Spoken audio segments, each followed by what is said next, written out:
अस्सलाम वालेकुम नाज़रीन, आप देख रहे हैं प्रोग्राम सिटी एट 10। मैं हूं आपके साथ आपकी मेज़बान रमशा कंवल। मेरा आपको साथ होगा 10 बजे से लेकर 12 बजे तक। सबसे पहले आज की जो कहानी है और हमारी ज़िंदगी को बदलने के लिए हम ये कहानियाँ सीख रहे हैं, देख रहे हैं, ताकि अपनी ज़िंदगियों में तब्दीली लेकर आएँ और इन सब चीज़ों से कुछ ना कुछ सीखने की कोशिश करें। तो आज की कहानी है एक बूढ़े बुज़ुर्ग के बारे में। और जब बच्चे अपने नानी नाना दादी दादा के साथ बैठते हैं तो भी बहुत सारी कहानियाँ सुनते हैं, उनसे मज़े मज़े की बातें करते हैं और उनके एक्सपीरियंसेस जानने की कोशिश करते हैं। तो ऐसा ही हुआ, एक दिन कुछ बच्चे बैठे हुए थे अपने दादा के गिर्द और अपने दादाजी को जब उन्होंने देखा कि उदास बैठे हैं तो बच्चों ने पूछा कि दादाजी क्या हुआ, आप इतना उदास क्यों बैठे हैं और क्या सोच रहे हैं। तो दादाजी बोले, कुछ नहीं बेटा, अब इस उम्र के आखिरी हिस्से में अपनी ज़िंदगी के बारे में सोच रहा हूँ। तो बच्चों ने ज़िद करके कहा कि हमें भी कुछ बताएं अपनी ज़िंदगी के बारे में। फिर कुछ देर सोचते रहे, फिर बोले कि जब मैं बहुत छोटा था तो मैं सोचता था कि जो है ना, ये दुनिया बदल देनी चाहिए मुझे, और मुझ पर कोई ज़िम्मेदारी भी नहीं थी। तो मैं सोचता था कि मैं जो है ना कैसे ऐसा कर सकूँगा, मेरी लाइफ थोड़ी डिफरेंट होनी चाहिए। तो समझ में आया जब थोड़ा थोड़ा बड़ा होने लगा तो उन्होंने बोला कि भाई दुनिया बदलना तो बहुत मुश्किल काम है, दुनिया में इतने ममालिक हैं, इतनी चीज़ें हैं, तो ये कैसे होगा। तो फिर दादाजी ने सोचा, अपने तो जब थोड़े और बड़े हुए, बचपन से लड़कपन की तरफ गए, तो उन्होंने कहा कि मुझे अपना मुल्क बदलना चाहिए, उसको मुल्क में बेहतरी लाने की कोशिश कर सकता हूँ। तो वो भी लगा कि बहुत मुश्किल काम है, ऐसा तो आसान नहीं है भाई, हर शख्स की अपनी सोच है, हुकूमती इदारों की अपनी सोच है, ये भी कैसे होगा। फिर सोचा कि अच्छा, अगर ये भी नहीं हो सकता तो मैं अपने इर्द गिर्द रिश्तेदार और करीबी लोगों के जो लोग हैं, अपने घर वाले, उनको बदलने की कोशिश करता हूँ। लेकिन फिर क्या हुआ कि एक शख्स की वजह से कोई इतनी जल्दी बदलता नहीं है और मुझे बहुत अफसोस हुआ कि मैं वो भी नहीं कर पाया। और जब मुझे अब ये लगता है उम्र के आखिरी हिस्से में कि जब आखिरी दिनों में मैं थोड़े से अरसे का मेहमान हूँ, तो मुझे ये एहसास होता है कि मुझे जो है ना सबसे पहले अपनी ज़ात के अंदर तब्दीली लेकर आनी चाहिए थी। तो अगर मैं अपने अंदर ज़ात के अंदर तब्दीली लेकर आता और जो मैं दुनिया में करना चाहता था वो करना शुरू कर देता, तो शायद आहिस्ता आहिस्ता मेरे घर वाले, रिश्तेदार, करीबी लोग, और फिर एक इसका इम्पैक्ट दुनिया में भी आता और मुल्क में भी आता और लोग बदलना शुरू होते। दादाजी के सोचते सोचते वो उनकी आंखों में आंसू आ गए और कहने लगे कि सबसे पहले मुझे अपने आप को बदलना चाहिए था। तो उन्होंने, दादाजी ने अपने बच्चों से कहा कि प्यारे बच्चों, तुम ऐसी गलती नहीं करना जो मैंने की है। और हम, ये होता है कि दुनिया, हम अगर एक शख्स चाहे और ये सोचे कि अगर उसके अंदर दुनिया बदलने की ताकत है तो वो कर सकता है, लेकिन शुरुआत अपने आप से करनी पड़ती है, अपने आप को अच्छा करना पड़ता है, अपने आप को जो है वो मुखलिस करना पड़ता है, और जो चीज़ आप करना चाहते हैं लगन के साथ करना पड़ता है। तो आप दुनिया भी बदल सकते हैं, आप अपने इर्द गिर्द लोगों को भी बदल सकते हैं और अपनी ज़िंदगी के अंदर भी बेहतर हैं। तो आज की कहानी तो ये थी जनाब, और आज कहानी के साथ साथ हम जो है वो और भी टॉप स्टोरीज़ पर भी नज़र डालते हैं। तो आइए ज़रा देखते हैं कि आज की जो टॉप स्टोरीज़ हैं वो क्या हैं। सबसे पहले नादरा सेंटर्स पर रश के सताए शहरियों के लिए अच्छी खबर सामने आई है कि कई साल के बाद एक और कराची में मेगा सेंटर कायम कर दिया गया है। मेगा सेंटर का मतलब यह है कि 24 घंटे नादरा का वो सेंटर फ़ाल रहेगा, वहाँ पर अमला काम करेगा, आप किसी भी टाइम जा सकते हैं और अपने उनसे सर्विस ले सकते हैं। तो सफूरा के करीब ये कायम किया गया है सेंटर और इसका इफ्तिताह आज किया जाएगा। इसके अलावा काफ़ी सारे इलाके हैं जो कि इस सेंटर से फ़ायदा उठा सकेंगे, इसके अतराफ़ के लोगों के लिए बहुत अच्छा हो जाएगा। तो 700 से लेकर 1500 जो शहरी हैं उनको इससे एक सहूलत मिलेगी। इसके अलावा नादरा सेंटर सुबह 8 बजे से लेकर रात 12 बजे तक सर्विसेज फराहम करेगा। शहरियों की सहूलत के लिए 20 काउंटर्स यहाँ पर बनाए गए हैं और सेंटर के इंतज़ारगाह में 250 नशस्तें भी लगाई गई हैं। तो ये एक बड़ा कैपेसिटिव हमें मेगा सेंटर नज़र आ रहा है और अच्छा भी है, क्योंकि इसकी बहुत ज़्यादा ज़रूरत भी थी शहर के अंदर, क्योंकि जितनी रश होता जा रहा है मेगा सेंटर्स के अंदर, तो और ज़्यादा मेगा सेंटर्स स्टार्ट होने चाहिए। इसके अलावा नस्ल के तलबा ने पाकिस्तानी पहली हाइब्रिड फार्मूला कार बना ली है और गवर्नर सिंध कामरान खान टिसोरी साहब ने तलबा को गोल्ड मेडल देने का भी ऐलान किया। कामरान टिसोरी बोले कि मुल्क जो है वो बहुत सारी सलाहियतों से माला माल है, हमें इन सब बच्चों को सपोर्ट करने की ज़रूरत है। तो इस हवाले से एक तकरीब भी की गई थी और उन्होंने कहा, उनके असातिज़ा भी इसमें मौजूद थे, उन्होंने कहा कि हमने बच्चों को सपोर्ट किया तो बच्चे आज यहाँ तक पहुँच पाए हैं। इसके अलावा हमने देखा कि कल भी हमने चिकन की जो प्राइस है उस पर बात की थी, अभी हमने फिर देखा कि कल शाम के बाद मज़ीद जो मुर्गी का गोश्त है वो 40 रुपये किलो सस्ता हो गया है और मुर्गी की कीमत जो है वो 490 रुपये पर पहुँच गई है। तो क्यों इतना इम्पैक्ट नज़र आ रहा है, इसकी वजूहत जानेंगे। और अच्छी खबर है लोगों के लिए कि चलें, चिकन प्राइसेस एक अरसे के बाद जो है वो 500 के फिगर से नीचे आई हैं, वरना तो बहुत ज़्यादा चिकन का गोश्त एक अरसे से महंगा चल रहा था। इसके अलावा महंगा बेचने वालों के खिलाफ कराची इंतजामिया की नुमाइशी मुहिम जारी है। एक हफ्ते में सिर्फ 360 अफराद के खिलाफ कार्रवाई की गई है, जिसमें हमने देखा है कि दूध जो महंगा बेच रहे हैं, गोश्त महंगा बेचने वालों के खिलाफ भी कार्रवाइयाँ की गई हैं। और मुख्तलिफ जो है वो इलाके हैं, उनमें कुछ दुकानों को भी सील किया गया है। तो इस पे भी हम बात करेंगे कि जो महंगाई हो रही है, रोटी की कीमत वही है जो कि हमने देखा था कि पहले से थी, तय कुछ और की गई। इसी तरह दूध की कीमतों में भी हमने देखा कि इजाफा ही नज़र आ रहा है, तो उस प्राइस पर चीज़ें मिल नहीं रही हैं। इसके अलावा कराची में सूई सदर ने 1200 गैर कानूनी कनेक्शंस काट दिए हैं, क्योंकि गैस का बहरान अभी भी बहुत ज़्यादा है और शहर में गैस नायाब है। दूसरी तरफ चोरी हो रही है, गैर कानूनी कनेक्शंस हैं जो कि चल रहे हैं। नाज़माबाद, लियाकताबाद और FC एरिया में ये कार्रवाइयाँ की गई हैं। और इसके अलावा हैदराबाद, कोयटा और नौशहर और फिरोज़ में भी छापे मारे गए हैं। तो मजमूई तौर पर 1500 के करीब अगर अंदरून सिंध के भी मिला लें तो ये कनेक्शंस काटे गए हैं, जिनसे और भी क्रैकडाउन होना चाहिए ताकि और बेहतरी आए। इसके अलावा लोड शेडिंग का जिन तो बेकाबू ही है, गर्मी की शिद्दत में इजाफा है। आज भी महकमा मौसमियात ने कहा है कि पारा 38 डिग्री सेंटीग्रेड तक जा सकता है, और ऐसे में जबकि इलेक्ट्रिक भी अपना गर्मी बरसाता है और अपना कहर बरसाता है, तो ये पारा मेरे ख्याल से 40-42 तक जो है ना उसकी रियल फील पहुंच जाती है। बिजली ना होने की वजह से घरों में आप पंखे नहीं चला सकते, आप जो है वो पानी का इस्तेमाल करना मुश्किल हो जाता है, पानी भी नायाब है। तो बहुत सारे चैलेंजेस गर्मी के साथ साथ हो जाते हैं, और कि इलेक्ट्रिक की जानिब से तो अजियत में डबल ट्रिपल इजाफा हो चुका है आवाम की। इसके अलावा हाफिज़ नईमुर रहमान साहब कहते हैं जी K4 और सर्कुलर रेलवे मनसूबों पर जल्द काम जो है वो शुरू करवाना चाहिए, और शहर में ज़रूरत है कि सर्कुलर रेलवे चले ताकि लोगों को सहूलियत मिल सके। कई दफ़ा हुआ कि सर्कुलर रेलवे अब बहाल होगी, उस पर काम होगा, लेकिन हम देखते हैं कि अमल दरामद होता हुआ नज़र नहीं आ रहा। तो एक दफ़ा फिर उन्होंने इस तरफ तवज्जो दिलाई है कि सर्कुलर रेलवे को बहाल किया जाए। इसके अलावा जिना अस्पताल में कायम फाउंडेशन ने लाखों रुपए का बाढ़ में फ़रोग कर डाला है, और फाउंडेशन को हुकूमत सिंध और मुखैर हजरात से सामान मिला था। दूसरी तरफ कल हमने खबर ये की थी कि महकमा सेहत की तरफ से ये कहा जा रहा है कि जो ख़रीदारी है वो करनी है, अब वो नीलामी के थ्रू ही की जाएगी, इक्विपमेंट्स भी खरीदी जाएंगी, चीज़ें भी खरीदी जाएंगी। और यहाँ पर आज इसके कॉन्ट्ररी ये ख़बर नज़र आ रही है। तो इसका भी ज़रा मवाजना करेंगे कि मामूली ख़राबी पर जो है वो चीज़ें कबाड़ में फ़रोग कर दी जा रही हैं, क्यों ऐसा हो रहा है, ना कोई इश्तिहार दिया गया, ना कोई टेंडर दिया गया, और ये हो रहा है। वेलकम करते हैं अपने शो में अयाज़ राना साहब को। अस्सलाम वालेकुम अयाज़, कैसे हैं आप? वालेकुम सलाम, आप कैसी हैं?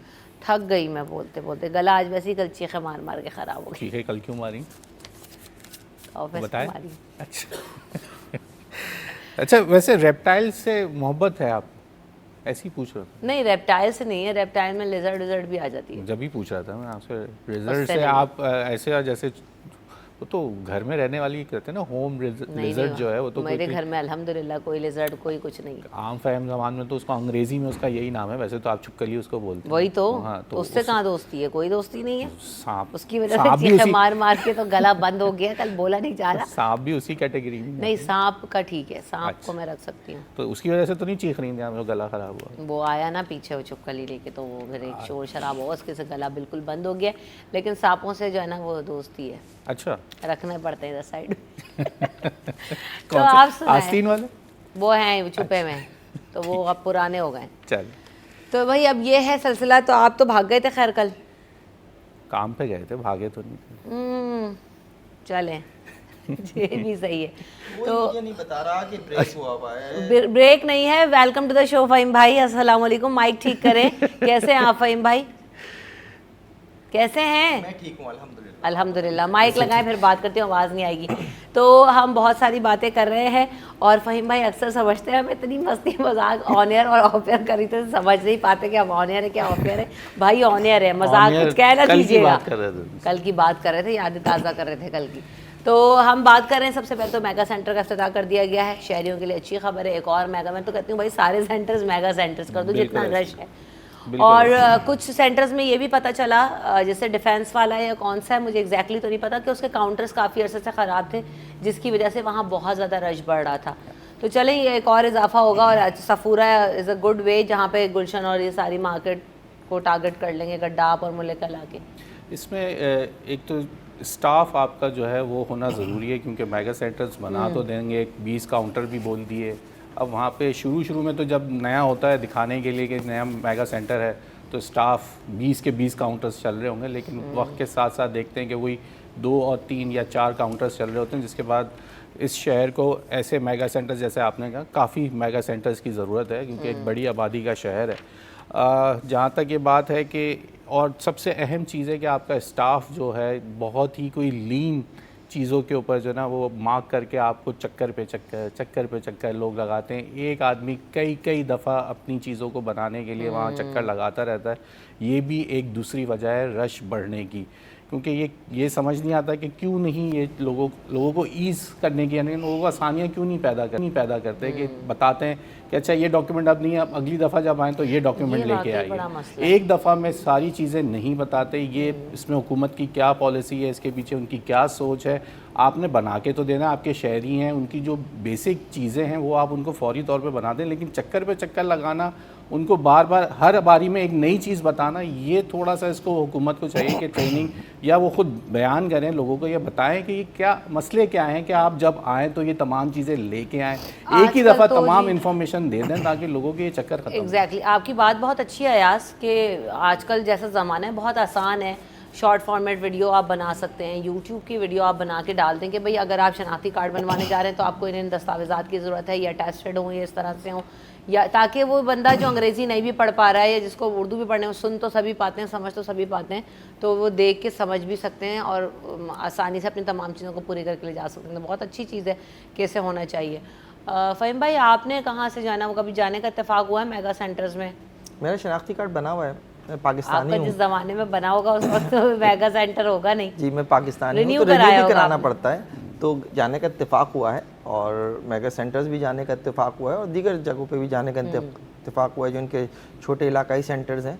इसके अलावा इनके जो अफसरान हैं उनके साथ जब मीटिंग्स होती हैं तो उनमें भी जो है ये मुख्तलिफ इशूज़ जो हैं वो हम डिस्कस भी करते हैं बतौर सहाफ़ी। तो देखें, शहर की ज़रूरत मेगा सेंटर्स हैं, इससे कोई इनकार नहीं है। 3 मेगा सेंटर्स आपने ऑलरेडी बनाए हुए थे, चौथा आप बनाने जा रहे हैं। काफ़ी अरसे से इसके लिए जगह तलाश की जा रही थी कि कोई अच्छी जगह मिल जाए। चलें, बना रहे हैं, अच्छी बात है।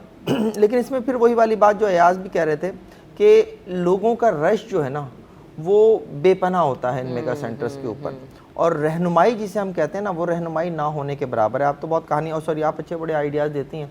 आज भी आपने अच्छा आइडिया दिया कि सोशल मीडिया के जरिए, सुनी थी अच्छी, मैंने कहानी सुनाई। वो तो मैंने कहा ना कि कहानियाँ तो आप करती रहती हैं, तो सुनाती रहती हैं, जुबान फिसल जाती है, कोई बात नहीं, एक ही बात है, ऐसे कहानियाँ करना और कहानियाँ सुनाना। और भी मैंने शो देखे, जब मैं नहीं आती ना, बिल्कुल ट्रैक पे रहते हैं आप उस दिन। नहीं, मैं ट्रैक पे ही हूँ अभी भी।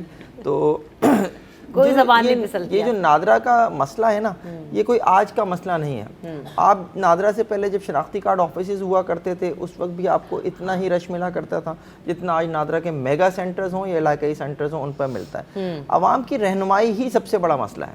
अब अगर आप वहाँ पर लोगों को यही नहीं बता रहे कि जनाब आपके शनाख्ती कार्ड बनने के लिए रिक्वायरमेंट क्या है, तो फिर लोग जो आएंगे उनके बाद में भी चक्कर लगते रहेंगे। फिर एक और चीज़ जो है वो अच्छी कह लें या बुरी कह लें, वो ये कि जनाब आप पूरे मुल्क में कहीं से भी शनाख्ती कार्ड अपना जो है वो रिन्यू करा सकते हैं या बनवा सकते हैं। इसकी वजह से भी मेगा सेंटर्स के ऊपर जो है वो रश बहुत बढ़ने लगा है। कराची ज़ाहिर 3 करोड़ आबादी का शहर है, लेकिन जब इस शहर को आप देखते हैं कि जब कोई त्यौहार आता है तो इस शहर की आबादी जो है वो सुकड़ के जो है वो कुछ कम हो जाती है।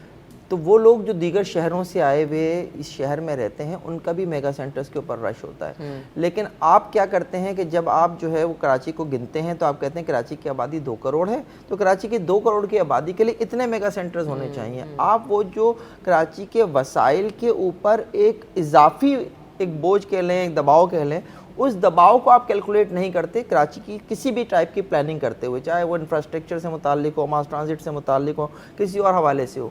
यही सिचुएशन जो है वो नादरा की भी है। एक और अहम बात है जिसके ऊपर यकीनन बात होनी चाहिए, और जब तो ज़ाहिर है वज़ीर दाखिला मोहसिन नकवी हैं, उनके अंडर में ही यह नादरा का शोबा भी आता है, कि जो सेंटर्स के ऊपर अमला है इनकी तरबियत बहुत ज़्यादा ज़रूरी है। इनके रवैये की शिकायत बहुत ज़्यादा आती हैं।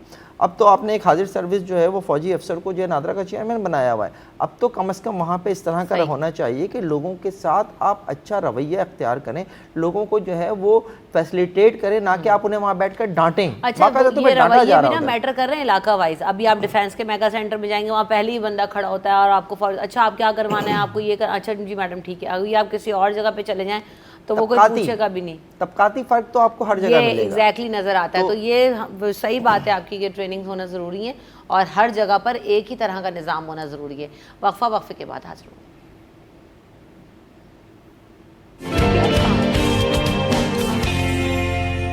Welcome back in city at 10। Chicken price पे बात करेंगे। इससे पहले भी हमें कमी नज़र आई थी और अभी दोबारा। अच्छा ये क्या है, हमने देखा कि पोल्ट्री एसोसिएशन की तरफ से भी एक चीज़ ये आई कि ये ख़बरें आ रही हैं सामने कि मुर्गी में बीमारी है, इस वजह से चिकन प्राइसेस लो हो रही हैं। ये खबरें गलत हैं। उन्होंने कल इस चीज़ की जो है ना वो वजाहत दी है।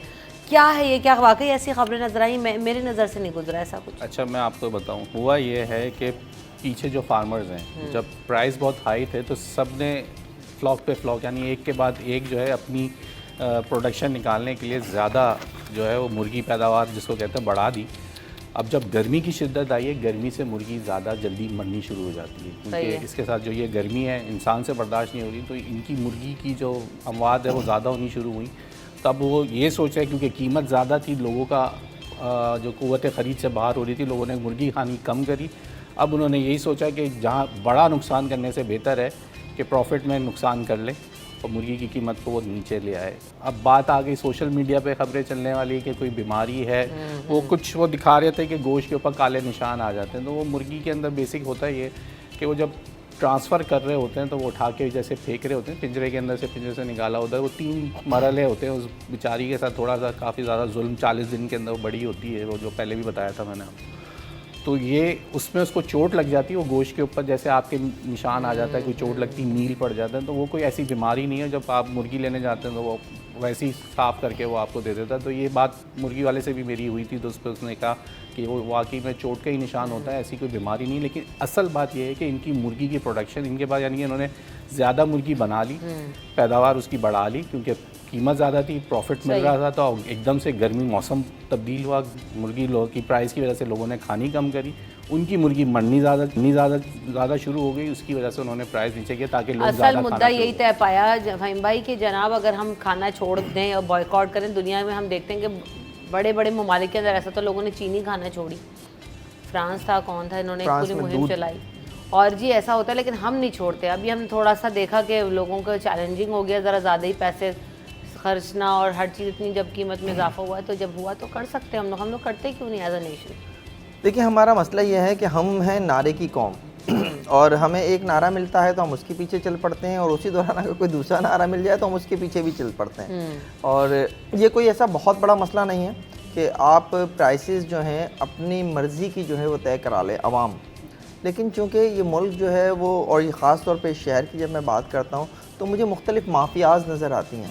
इन माफियाज़ का जो आपस का गठजोड़ है वो आवाम को कामयाबी नहीं होने देता। आप एक आवाज़ लगाते हैं, उसके मुखालफत में 2 आवाज़ें जो हैं वो और बुलंद हो जाती हैं और आपके दरमियान से ही लोग उसकी मुखालफत शुरू कर देते हैं। जैसे मैंने आपको शायद एक दफ़ा पहले भी आपके शो में बताया था कि फ्रांस में जो है वो दूध की कीमत में जब एक दफ़ा इजाफा कर दिया गया तो आवाम को मंजूर नहीं हुआ।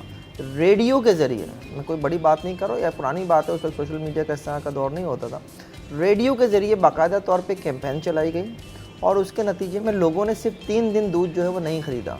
वो दूध जो है वो समंदर में बहाना पड़ा और दूध फरोश अपनी असल कीमत से नीचे आकर उन्होंने दूध जो है वो बेचना शुरू किया। तो अवामी इत्तेहाद से अवाम अगर मुत्तहिद हो जाएं तो कुछ भी पॉसिबल है, और ऐसी बहुत सी मिसालें आपके अपने मुल्क में भी मिल जाती हैं। हमारे यहाँ क्या आपके यहाँ पे लोगों ने आटा 50 रुपए किलो करा लिया ना, पैसों से 3 रुपए की परेशान बिजली भी है, करा ली महंगाई से परेशान है, चिकन के इलेक्ट्रिक से हर चीज़ से परेशान है, लेकिन जी कहेंगे कुछ नहीं। देखिए मैं उस तरफ नहीं आना चाह रहा था कि जो कुछ अभी आज़ाद कश्मीर में हुआ है। आज़ाद कश्मीर में जो एहतजाज हुआ उसमें वायलेंस चूँकि ज़्यादा था और वायलेंस नहीं होना चाहिए, इसलिए मैं उसकी मिसाल नहीं देना चाह रहा था, मैंने फ्रांस की मिसाल दी। लेकिन अगर हम बर्ड आई से देखें तो कश्मीर में जो एहतजाज हुआ उसके नतीजे में क्या हुआ, आटा कितना सस्ता हो गया, बिजली कितनी सस्ती हो गई। ये पूरे मुल्क में नहीं है लेकिन आज़ाद कश्मीर में हो गया, क्योंकि वहाँ लोगों ने इत्तेहाद का मुजाहरा किया। उसमें वायलेंस आया जो बहुत गलत है, मेरे नज़दीक वायलेंस नहीं होना चाहिए था। आप एहतजाज के जो मस्बत तरीके हैं, जो एहतजाज आइनी हक़ है, आप वो एहतजाज के तरीके इख्तियार करते, लेकिन उस वायलेंस के नतीजे में जो लोग ज़ख्मी हुए वो भी डेफिनेटली उसी आज़ाद कश्मीर के लोग थे, वो वहीं की पुलिस थी, वो लोग ज़ख्मी हुए, वो सही नहीं हुआ। लेकिन उन्होंने अपने इत्तेहाद के ज़रिए, अपने एहतजाज के ज़रिए हुकूमत से अपनी बातें मनवा लीं, और हमारे यहाँ मनवा ली जाती हैं। आप वैसे देख लीजिए, अभी परसों तरसों की बात है, वो जो हमारे यहाँ एसएम लॉ कॉलेज है उसमें फ़ीसों में इजाफे के ख़िलाफ़ तलबा ने एहतजाज किया, फ़ीसें कम कर दी गई। तो होता है, असर होता है। इस्लामिया कॉलेज को प्राइवेटाइज और उसकी बिल्डिंग का मामला था, उसके ऊपर काफ़ी हद तक एहतजाज हुआ, सातिज़ा भी सड़कों पर आ गए थे, तो वो भी हमने देखा कि रिवर्ट बैक हुआ, वो अभी तक सही है। ठीक बात है कि हमें भी थोड़ा एज अ नेशन भी हमें अपना किरदार अदा करने की जब ज़रूरत है। आपके पिछले साल जब जून जुलाई में आपके बिजली के बिल आए और ताजिर और तमाम लोग जब रोडों पे आए, तो के इलेक्ट्रिक ने उसको मौखर किया कि जो हम एक्स्ट्रा जो आप पे सरचार्जेस लगा रहे हैं, जो वो है उसको हम सर्दियों में फिर लेंगे। तो वो चीज़ें होती हैं, ये नहीं है कि उसको मौखर किया, आगे लेके दिया, हमने पैसे दिए, लेकिन बात है कि आप उसको, वो बेचारे जितनी अपनी इस्तिताअत थी उसके अंदर कर सके, लेकिन उसमें फिर वही आवाम बीच में शामिल नहीं थी। अगर आवाम शामिल हो, चीज़ें हों, एहतजाज पुरअमन एहतजाज, ये नहीं कि जिस तरह फ़हीम भाई कह रहे हैं कि तशद्दुद को तो कोई बढ़ावा नहीं देगा, लेकिन पुरअमन एहतजाज हमारा हक़ है और अपनी हक़ हम मांग सकते हैं। लेकिन कौन इसकी उसको लीड करेगा? वहाँ पे भी एक एक्शन कमेटी थी, यहाँ भी कोई कमेटी बना लें, ताजरों के बना लें, किसी मौज़िज़ीन के साथ मिलकर बना लें, लेकिन कुछ अपने लिए आवाज़ उठा लें। अपने लिए आवाज़ उठाने के लिए अभी तक जो है ना हमारी आवाम तैयार नहीं है, और वो मूड नज़र नहीं आता अभी तक आवाम में। लेकिन बात यह है कि आवाम टैक्स के पैसे दे रहे हैं, हमारे पैसों की वजह से जो है ना हमें सर्व करने के लिए एडमिनिस्ट्रेशन में और हुकूमती इदारों में लोग आते हैं। और इसी तरह कराची एडमिनिस्ट्रेशन की अगर बात करें तो प्राइस कंट्रोल करने के लिए हमने देखा कि इंतज़ामिया मुहिम तो चला रही है, लेकिन बड़ी कोई सिंबॉलिक है। हो ये रहा है कि जी 4-6 दुकानों पे छापे मारे, कुछ लाख रुपए का जुर्माना किया, और फिर थोड़ी देर के बाद जो है ना वो दुकानें खुल जाती हैं। 22 दुकानें, 6 दुकानें ज़िला जनूबी में, उसके अलावा तो इस तरह से कैसे चलेगा ये? थोड़ी थोड़ी दुकानों को आप सील कर देंगे तो आपको लगता है कि ये मसाइल का हल है? ये तो बहुत अरसे से ये बात आ रही है। आप किसी दुकानदार से पूछें ना कि अगर आप जाके उसको धमकी भी दें ना, हम मुल्ज़म कमिश्नर को बता देंगे, ऐसी हंसी मजाक में हम बोल देते हैं कि भाई तुम इस तरह बेच रहे हो, हम तो कमिश्नर को कंप्लेन करें, कर दो, क्या करेगा? चलान करेगा, ज़्यादा कोई बंदा मेरा साथ ले जाएगा, फिर आ जाएगा वापस। वो इस हद तक आ चुके हैं कि उनको कोई फ़र्क नहीं पड़ता। दुकानदार 2 मिनट के लिए दुकान बंद होगी, या उसका एक दिन की बात दूसरे दिन आके वो वही काम करे, कुछ घंटों में वही काम दोबारा से शुरू हो जाएगा। उसको पता है दोबारा पलट के कमिश्नर ने या उसकी टीम ने इस इलाके में आना नहीं है, आगे बढ़ जाना है। इतना बड़ा शहर है, उनके पास वैसी जो टीम है वो वैसी कम है, लोग नहीं है इतने, के रोज़ाना की बुनियाद पे एक ही जगह पे जाके बार जाके वो जब आज आया पत्नी कितने दिनों बाद उसका दोबारा उस मार्केट का चक्कर लगेगा। तो ये वाला एक सिलसिला भी इसमें शामिल है। बात सारी हुई है कि हम बेहिस हो चुके हैं, हमें कोई फ़र्क नहीं पड़ता, ये चाहे ताजिर हों, चाहे कोई भी इसके अंदर बड़े सनतकार हों, सबको कोई फ़र्क नहीं पड़ता। वो कहते हैं आवाम की जेब से पैसे निकालने, वैसे ही चला जा रहा है। कमिश्नर कराची को 9 तारीख का नोटिफिकेशन 17 रुपये की रोटी का निकाला हुआ है, आज तक कोई बेचने को तैयार नहीं है, कोई एसोसिएशन कोई है ही नहीं, कोई चिकन भी अब एसोसिएशन सस्ती कर दी तो हो गई है, वरना ना चिकन का आज तक ये नहीं पता चला कितने तंदूर हैं, क्या हैं, कौन बेच रहा है, किसको बोले, कौन उनको कराएगा, कोई कराने वाला ही मौजूद नहीं है। आपके पास लोकल बॉडी मौजूद हैं, काउंसलर्स मौजूद हैं, उनको उस वर्क फोर्स को इस्तेमाल कर लें। कोई निज़ाम नहीं है, बस एक तरीका का पुराना तरीका चला रहा है, जिससे ये जा रहे हैं। बस एक नुमाइशी प्रोग्राम चल रहा है, टीवी पे आते हैं, 4 टिकट चल जाते हैं, खबर चल जाती है, उसके बाद वही सब सिलसिला है। फ़हीम भाई इसके ऊपर ज़्यादा रोशनी अच्छी डालेंगे। नहीं, पूरी रोशनी डाल के आज मैं टॉर्च नहीं लाया, हाँ पूरी रोशनी डाल के रोशनी को फैला के। लेकिन ये राना है, मुझे नहीं पता ये रे अलिफ वाले राना है या रानाई वाले राना है, तो खैर रोशनी इन्होंने अच्छी डाल ली है, राना ही फैलाई है इन्होंने यहाँ पे, अगर ये वाले राना भी है। लेकिन जो टॉपिक है ना वो बड़ा इंटरेस्टिंग है मेरे हिसाब से। और कल जब ये खबर आई कि जनाब कमिश्नर कराची की सदारत में जो है वो जायज़ा इजलास हुआ है, महंगा बेचने वालों के ख़िलाफ़ कार्रवाइयों का जायज़ा लिया गया, तो मैंने उस खबर को बड़ा डिटेल में पढ़ा, और उसके बाद मैंने सोचा कि ये शहर जो 3 करोड़ की आबादी का शहर है, जिस शहर में जो 7000 किलोमीटर पर फैला हुआ शहर है, जिसमें 1 नहीं 2 नहीं दर्जनों नहीं सैकड़ों नहीं हज़ारों मार्केट्स हैं, उस शहर में आपने एक हफ्ते में सिर्फ 360 दुकानदारों के खिलाफ कार्रवाई की है। हाँ, एग्जैक्टली। सिर्फ 360। और जुर्माना कितना है जनाब? 31 लाख। 31 लाख रुपए टोटल जुर्माना हुआ। दुकानें कितनी आपने सील की? 22 दुकानें आपने सिर्फ महंगा बेचने पर सील की। ये कितने अरसे में हुआ? एक हफ्ते में। एक हफ्ते में कितने बड़े एरिया में किया आपने? 7000 किलोमीटर पर फैले हुए शहर में। 7000 किलोमीटर फैले हुए शहर में आपके पास कितने डिप्टी कमिश्नर हैं? 60 डिप्टी कमिश्नर्स हैं आपके पास। नीचे असिस्टेंट कमिश्नर्स अलग हैं, एडिशनल कमिश्नर अलग हैं, मुख्तार कार अलग हैं, दीगर अमला अलग है। अब मसला क्या है? ये तो अगर आप वैसे अब अगर सिर्फ इन दुकानों के अलावा यानी इस कार्रवाई के अलावा जो नुमाइशी है, आप शहर में जाके वैसे चेक करें ना, आपको हर दुकान, तीसरी दुकान के ऊपर जो है वो कोई ना कोई आदमी ऐसा मिल जाएगा जो अपनी ज़ुबान से बता रहा होगा कि जनाब कल कमिश्नरेट का सिस्टम का कोई आदमी आके जो है उनसे हफ्ते का या महीने का भत्ता लेके जा चुका है। ये भत्ते के ऊपर पूरा सिस्टम चल रहा है। ये नुमाइशी कार्रवाइयाँ होती हैं जो सिर्फ आवाम को दिखाई जाती हैं। जो आप वैसे लूटमार कर रहे हैं शहर में, जिसकी बुनियाद पर दुकानदार को जब आप धमकी भी दें कि मैं कमिश्नर को बता दूंगा, तो वो कहता है कि यार बता दो जाके। वो फ्रंट पे तो ये कहता है कि जी ठीक है, एक दिन के लिए दुकान बंद हो जाएगी, ज़्यादा से ज़्यादा मेरा बंदा चला जाएगा, क्या होगा। लेकिन उसे असल में तो वो ये है कि वो चूँकि पैसे दे रहा है, उसे पता है कि कुछ नहीं होना मेरे खिलाफ। अच्छा, अभी सवाल ये भी, जो 31 लाख का जुर्माना हुआ, इसकी रकम से क्या होगा? इसकी रकम तो ज़ाहिर सरकारी ख़जाने में चली जाती है क्योंकि चालान के ज़रिए होती है। लेकिन 31 लाख सिर्फ, और इसमें जो है सबसे ज़्यादा बड़ा जुर्माना जो है, जो मैं देख भी रहा था, जो मैंने टिकट्स बनाते हुए इस बात का ख्याल भी किया था कि ज़िला जुनूबी में सबसे ज़्यादा आपने किया कि 114 ग्राफ फरोशों पर आपने 18 लाख रुपए जुर्माना कर दिया। बाकी आपने 12 लाख जुर्माना 6 अजला में किया खाली। यार शर्म नहीं आती है प्रेस रिलीज भेजने वालों को, ये इजलास करने वालों को ज़रा शर्म नहीं आती कि वो कर क्या रहे हैं। 12 लाख जुर्माना आपने पूरे शहर के ऊपर किया और आप उसकी खबर भी बेच के कह रहे हैं जी हमने तो कार्रवाई कर दी है। खुदा के लिए ये आपका काम नहीं है जिस तरह से आप कर रहे हैं। कमिश्नर हमारे यहाँ जिस तरह से चेंज होते हैं वो चेंज होते ही रहते हैं। डिप्टी कमिश्नर तो आके बैठे रहते हैं। कमिश्नर हमारे यहाँ कुछ अरसे में काफ़ी चेंज हुए हैं। नकवी साहब, जो हसन नकवी साहब हैं, उन्होंने कुछ, मुझे नज़र आया कि कुछ इंटरेस्ट तो लिया है कुछ चीज़ों में, कुछ चीज़ें हमें होती भी नज़र भी आई हैं, लेकिन जो उनका नीचे का अमला है, मैं फिर कहूँगा कि उन्हें बेवकूफ़ बना रहा है। सही। ब्रेक ले लेते हैं, ब्रेक के बाद हाजिर होंगे।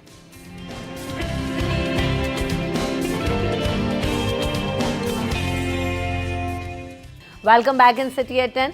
तो जनाब अब हम बात करेंगे, कराची में सुई सदन ने 1200 गैर कानूनी कनेक्शंस काट दिए। फिर वो ये खबरें जी, शॉर्टफॉल नज़र आ रहा है। अच्छी अच्छी खबरें बुरा नहीं निकालेगा। देखें ये खबर भी इत्तेफाक से कल मेरे हाथ से ही गुजरी। और आपको इत्तेफाक इसीलिए बुला लेते ना कि जहाँ खबरें देखते ना वहाँ फ़हीम भाई को पकड़ ले, जल्दी आ जाया करें रोज़। जी, तो ये इत्तेफाक जो है ना, ये अच्छे इत्तेफाक नहीं है, कोई अच्छे इत्तेफाक भी करें। तो अच्छे इत्तेफाक ये भी खबर जब करते आई थी रहेंगे। तो इसमें जो है बेसिकली बड़ी एक होती है वेग सी खबर थी कि जनाब सिंध बलूचिस्तान में कार्रवाइयाँ की हैं और कोई 1500 कनेक्शन जो हैं उन्होंने काट दिए हैं और गैस चोरी करने वालों के ख़िलाफ़ जो है वो कार्रवाइयाँ जारी रहेंगी। थोड़ा सा जब मैंने उसको नीचे आके स्टोरी को थोड़ा सा देखा तो उसमें 1200 कार्रवाइयाँ 1500 में से वो कराची में की गई थी। कराची के इलाके FC एरिया में और गुलबर्ग और लियाकताबाद में ये कार्रवाइयाँ की गई। इन कार्रवाइयों में जो असल बात है ना, जिसकी वजह से मैं समझता हूँ कि SSGC को भी बड़ा नुकसान हो रहा है और आवाम को नुकसान तो हो ही रहा है कि आप जो एक कनेक्शन आता है उससे आप पाइप निकालते हैं, उस पाइप के ज़रिए जो है वो आप फैला देते हैं, वो पूरा आपने जो एक नेटवर्क फैला के आप एक कनेक्शन से जो है वो आप पता नहीं कितने कितने घर चला रहे होते हैं। ये एक बड़ी गलत चीज़ है। इसका जो लोड है वो लोड जो है वो आम सार्फिन के ऊपर पड़ता है। गैस ज़ाहिर है आपके पास वैसे ही ख़त्म होती चली जा रही है, नए ज़खायर भी दरियाफ्त हो रहे हैं। ये खबरें भी आ रही होती हैं खुशखबरी की, कभी घोटकी में कभी टंडोला यार में नए ज़खायर दरियाफ्त हुए, लेकिन इन नए ज़खायर को सिस्टम का हिस्सा बनने में भी टाइम लगता है। तो अभी आपके पास जो है वो थोड़ा सा गैस का मसला है। इस हाल में आप अगर इस तरह से गैस चोरी करेंगे तो ज़ाहिर है लोगों को जो है, मेरे जैसे शख्स को तो नुकसान होगा ना कि मेरे घर में तो भाई गैस वक्त पे आनी चाहिए, जिस वक्त खाना मेरे घर में बनना है उस वक्त मेरे घर में गैस होनी चाहिए। तो ये मसाइल जो हैं ये आवाम के अपने ही पैदा करता है, तो इनका डेफिनेटली जो है आवाम को ख़ुद भी सोचना होगा। अब इस सारी सूरत हाल की वजह से फिर मैं वो बात करता हूँ तो थोड़ी सी अजीब सी लगती है कि शहर जिस तरह से फैल रहा है, इस शहर में आपने उस तरह से गैस के कनेक्शंस आपने पाबंदी लगा दी है, आप नहीं दे रहे, चाहे वो कमर्शियल हो चाहे वो रेजिडेंशियल हो, आप नए कनेक्शंस नहीं दे रहे, लेकिन लोग आ रहे हैं और मुस्तकिल आ रहे हैं। मैं फिर कहता हूँ इस शहर के वसाइल के मुताबिक जो है इस शहर के ऊपर आबादी का जो बोझ है वो मुनसिफाना तकसीम नहीं हो पा रही है उन वसाइल की। तो फिर जब वो सोसाइटी बन जाती है तो सोसाइटी में फिर इसी तरह से चोरी के कनेक्शंस दिए जाते हैं। हमें सिस्टमैटिक करना होगा। जो इस तरह की वारदात कर रहा है, जो गैस चोरी कर रहा है, उसके ऊपर आप एक ऐसा जुर्माना करें कि वो आइंदा ये सोचे भी नहीं कि मैं ये करूं। सही। बेशक उसमें जो है बहुत से लोगों को ये होगा कि जी मुझे तो गैस चाहिए थी, मुझे नहीं मिल रही थी, तो मैं क्या करता। लेकिन जनाब आप ये भी तो देखिए कि आपका बोझ कोई और उठा रहा है। और अभी आप एक और स्टोरी पिछले दिनों की देखिए कि ये होता है हमारे यहाँ। मोहसिन नकवी साहब की एक प्रेस कॉन्फ्रेंस थी जिसमें उन्होंने कहा था बतौर वज़ीर दाखिला कि जनाब जो वाटर उसके जो है हमारे पावर डिवीज़न के जो लोग हैं और ख़ास तौर पे वापडा के लोग, वो इजाफी बिल जो है वो ओवर बिलिंग कर रहे थे। ये ओवर बिलिंग क्यों की जा रही होती है? ये ओवर बिलिंग इसलिए की जा रही होती है कि जनाब जो पूरा एक सर्कल है, ऐसा ही एक है। वापडा का जो एक पूरा सिस्टम है, उस सिस्टम की इतनी डिमांड है कि इतने पैसे चाहिए, इतनी बिजली के मुताबिक इतने पैसे चाहिए। लोग सोलर सिस्टम पे चले गए, आपकी बिजली की खपत कम हो गई, आपका लेकिन जो है वो अखराजात वहीं के वहीं हैं। सही। तो अब आपने वो जो लोग सोलर सिस्टम पे आके आपके को पैसा नहीं दे रहे, वो पैसा आपने आम सार्फिन पे डालना शुरू कर दिया। सही। सोलर सिस्टम से याद आया, अयाज मौजूद है तो जी फ़ायदा उठा लेते हैं अयाज की मौजूदगी का। रोशनी आप भी डालिए ज़रा टॉर्च लेके कि इसकी जो प्राइसेस हैं उसमें बहुत ज़्यादा अभी हमें नज़र आ रही है, वास्ट डिफरेंस आया और बहुत कमी आई है। क्या रीज़न है इसके पीछे? Demand and supply. सबसे अहम जो नुस्खा जिसको सब बोलते हैं वो यही हुआ कि चाइना से सबसे अहम हुआ ये कि इंडिया ने बाइकआउट कर दिया कि हम वहाँ से अब माल नहीं लेंगे। ठीक है। उन्होंने खुद अपना सोलर जो है वो पैनल्स बनाने शुरू कर दिया लोकल। तो इसलिए एक तो उनकी सप्लाई जब कम हुई, कट डाउन, दुनिया की बहुत बड़ी आबादी जो है वो उसका शेयर जो है वो इंडिया का है, तो उसके बाद पाकिस्तान उसके बाद दूसरा नंबर आ रहा था कि जो वहाँ पे सोलर की डिमांड ज़्यादा थी, तो उन्होंने वो प्राइस कट डाउन किए। एक इंपोर्ट में उनको सहूलत मिली। अच्छा, दूसरा ये हुआ कि जब प्राइस हाई थे तो बहुत सारे लोगों ने, जब हम दुकानदारों से बात करते हैं इंपोर्टर से, तो उन्होंने कहा यार जिसका लोहे का भी काम नहीं चल रहा था उसने सोलर में कंटेनर्स मंगा लिए, जो चावल वाले थे उन्होंने भी कंटेनर्स मंगाए। तो हमारे पास भी इस वक्त बहुत ज़्यादा इंपोर्ट हो चुकी है, लोगों के गोडाउन्स में माल बहुत ज़्यादा है।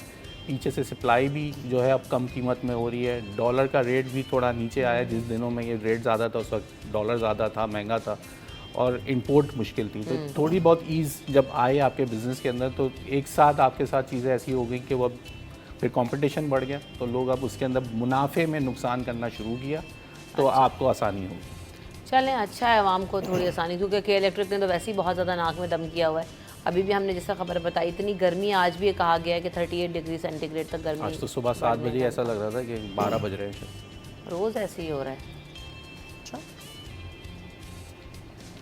हाँ, क्या इलेक्ट्रिक की क्या बात कर रहे थे? कुछ बात नहीं कर रही थी। अब मैं बात कर रही हूँ जना हाफिज नईम उर रहमान साहब कह रहे हैं कि स्केफोर और सर्कुलर रेलवे मंसूबों पर जल्द काम शुरू करवाया जाए और वे वक्त की ज़रूरत है कि जी सर्कुलर रेलवे को बहाल किया जाए। तो ये सवाल निशान बना हुआ है। मत बात करें आपके इलेक्ट्रिक। हाफिज नईम साहब से पहले जो है वो सिराजुल हक साहब थे, उससे पहले जो है वो मुनव्वर हसन साहब थे, उससे पहले काजी हुसैन अहमद साहब थे। सर्कुलर रेलवे की बात तो हमने उनसे भी सुनी थी। हाफिज नईम साहब कौन सी अनोखी बात कर रहे हैं? क्या करें, कर रहे हैं। लेकिन तो बात यह है, और K4 की बात भी काजी साहब ने की थी, मैं आपको बता दूं, आप उठा के देख लीजिए, सर्कुलर रेलवे, K4 दोनों की बात आपको काजी साहब के मुँह से भी मिलेगी। और उस वक्त मिलेगी जब वो अमीर जमात इस्लामी थे। हाफिज नईम साहब तो बहुत अरसे से अमीर जमात इस्लामी कराची भी रहे और ये सारी बातें कर रहे थे। अब मसला ये है कि सर्कुलर रेलवे हो या K4 हो, इनसे अवामी मसाइल हल होंगे, लेकिन अवामी मसाइल हल नहीं होना चाहते, खुद भी नहीं हल होना चाहते शायद वो मसाइल, लेकिन और हुक्मरान करना भी नहीं चाहते। देखें, जो K4 है वो एक ऐसा मंसूबा है कि जिसके ज़रिए आपको आपकी जो इस वक्त दुनिया की एशिया की सबसे बड़ी जो लेक है इस वक्त हमारी कलरी झील जो है, वहाँ से पानी जो है आपको मिलना है। मज़े की बात यह है, मैं पिछले दिनों एक स्टडी पढ़ रहा था कि कलरी का जो सतह आब है वो बुलंद हो रही है। इट्स मीन पानी की कमी आपको नहीं है, मसला है डिस्ट्रीब्यूशन का कि आप वहाँ से यहाँ तक पानी कैसे लाएं और इस शहर को पानी की सप्लाई दें। नहीं हो रहा। आपको अमूमन जो है वो खबरें, आप इलेक्ट्रिक की बात आ जाएगी, लेकिन कल ही मैं खबर देख रहा था कि हालेजी पे अमूमन जो है वो हम सुनते हैं कि जी धाबेजी पे कि पंपिंग स्टेशन पे जो है वो बिजली चली गई और उसके बाद जो है वो लाइनें बस्ट हो गई और अब जो है वो मरम्मती काम होगा। कि इलेक्ट्रिक कहता है कि जी हमने पहले इतला दे दी थी, कभी कहता है कि वो गलती हो गई हमसे कि हम जो है वो इतला नहीं दे सके, और कभी कहते हैं कि अचानक ब्रेक डाउन हुआ उसकी वजह से जो है वो प्रॉब्लम आई है। कि इलेक्ट्रिक हो, वाटर कॉरपोरेशन हो, अजाब जो है वो शहरियों के लिए है। बिजली जाती है, चाहे वो धाबीची भी जाए चाहे मेरे घर में जाए, मुझे ना तो फिर बिजली मिलती है ना मुझे फिर पानी मिलता है। अब घरों के हवाले से कल खबर फिर ये थी कि जनाब घरों पे मेंटेनेंस का काम करना है कि इलेक्ट्रिक ने, उसकी वजह से जो है घरों पे जो पंपिंग स्टेशन है वो कुछ वक्त के लिए जो है वहाँ काम को रोका जाएगा जो पंपिंग होती है वहाँ से फिर मुझे पानी नहीं मिलेगा। तो मैं कहाँ जाऊँ? आप एक तरफ कहते हैं कि आप अरबों रुपए लगाकर जो है वो हब डैम से एक नई कैनाल निकाल कर जो है शहर को पानी लाना, शहर के लिए पानी लाना चाहते हैं। भाई हब डैम, आज हब डैम में पानी नज़र आ रहा है। हब डैम तो वैसी बारिशों के ऊपर चलता है। हब डैम में पानी ख़त्म हो जाएगा, उस कैनाल के ऊपर आप अरबों रुपए लगाकर क्या करेंगे?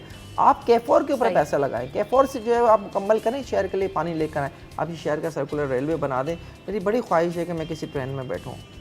ट्रेन में बैठ के आप लाहौर, आप वैसे भी कह रहे हैं ना मैं कहाँ जाऊँ, चले जाएं आप लाहौर, इस्लामाबाद, कहीं होकर आ जाएं ट्रेन में बैठ के। क्या मसला है? आप क्यों इतने शिकवे यहाँ पे बैठ के करते रहते हैं? नहीं, मैं तो शिकवा नहीं करता। आप खबरें ऐसी निकालती हैं। मैं तो अच्छे माहौल में अच्छी खबरों के ऊपर बात करना चाहता हूँ। मैं जो हूँ वो प्रॉपर्टी लीक्स के ऊपर बात करना चाहता कि लोग कैसे माशाल्लाह से अपने लिए छतें बना रहे हैं, अपने लिए जो है अपने घर बना रहे हैं। उस पर बात करना चाह रहा था, आपने उस पर बात ही नहीं की है। अयाज सारे देखिए उसमें ज़रा भी बात ना हो, माइनस हो जाए अयाज, तो इसीलिए जरा मैंने कहा भाई ख़त्म करो यहाँ पर ये मुद्दा बाहर जो है। Thank you so much Faheem Siddiqui साहब। आपको जो है वो अक्सर हम इमरजेंसी में जो है वो तकलीफ देते हैं, लेकिन ये हम करते रहेंगे, इसमें हम बिल्कुल भी शर्मिंदा नहीं है। बस ऐसे ही अयाज साहब आपका भी शुक्रिया, आपको बगैर तकलीफ के कभी नहीं बुलाया, लेकिन आज के शो में था मैं अल्हम्दुलिल्लाह है, ऑन रिकॉर्ड है, और ऑफ द रिकॉर्ड भी जो कुछ है वो भी ऑन रिकॉर्ड है। आपका शुक्रिया, आप लोग मदद करते हैं, बहुत बहुत शुक्रिया। हम यहाँ पे जो है वो अगले सेगमेंट की तरफ भी बढ़ेंगे, लेकिन जाते जाते ज़रा ये भी देख लेंगे कि आज बुशरा अंसारी साहिबा जो कि काफ़ी सीनियर एक्ट्रेस हैं हमारे मुल्क की, और कई जो है वो मुख्तलिफ तरह के किरदारों में हम देखते हैं उनको, बड़ी वर्सेटैलिटी के साथ जब अपने शोबिज़ में हमने देखा है कि उन्होंने काम किया है। तो आज उनकी बर्थडे है, तो हम सब उन्हें अपनी बर्थडे विश करते हैं। Very happy birthday to you. Faheem भाई स्पेशली विश करना चाह रहे थे, क्या कहना है आपने? कहिए। कि दूसरी शादी के बाद पहली बर्थडे है, तो बुशरा आपा को बहुत बहुत हैप्पी बर्थडे, जन्मदिन की शुभकामनाएं। बड़ा जना और आपको जो है अब आप माशाल्लाह बुशरा इकबाल हैं, तो एक नई ज़िंदगी के नए सफ़र में आपको उसकी भी मुबारकबाद हमारी तरफ से। तो हो गया आपका। ब्रेक की तरफ बढ़ते हैं, ब्रेक के बाद हाजिर हो।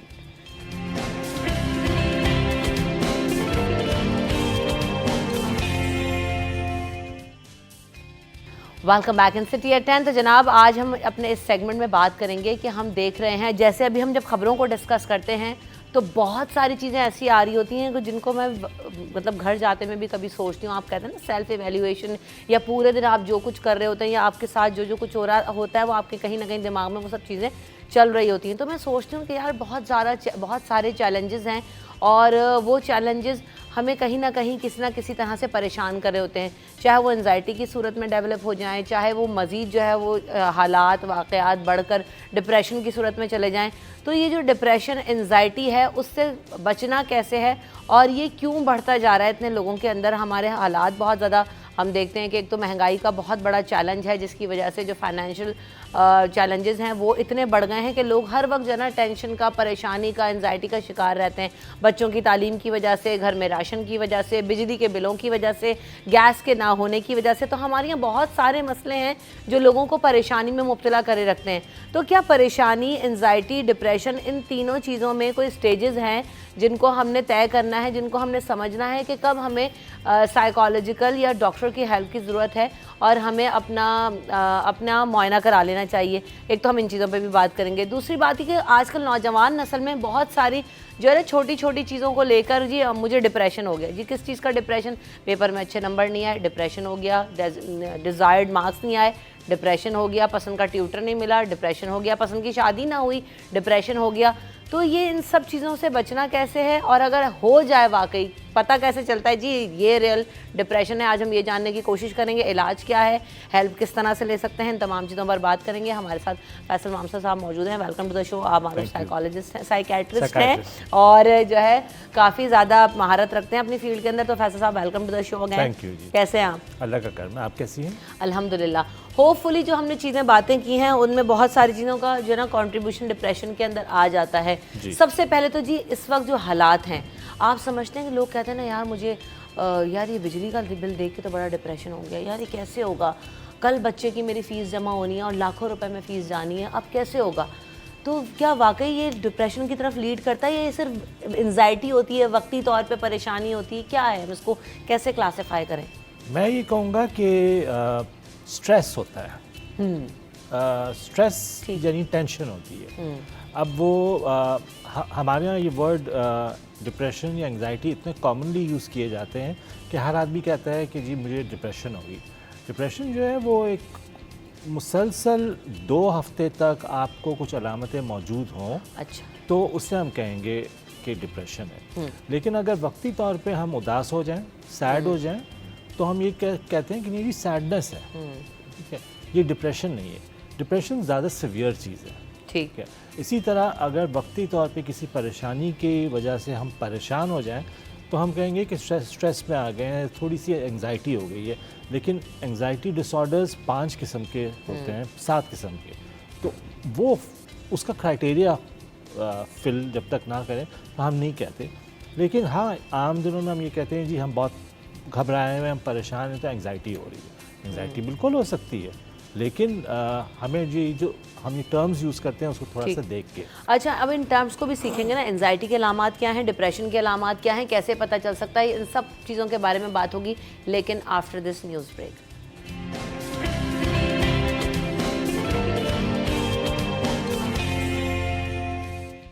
Welcome back in city at 10। तो जनाब, अब हम बात करेंगे, हम ब्रेक में जाने से पहले बात कर रहे थे कि जी एंजाइटी और डिप्रेशन की अलामात बेसिकली क्या हैं जिससे पता लगेगा ये एंजाइटी है, डिप्रेशन है, और अगर मुझे ऐसा फील हो रहा है तो आई नीड हेल्प और मुझे जाना चाहिए।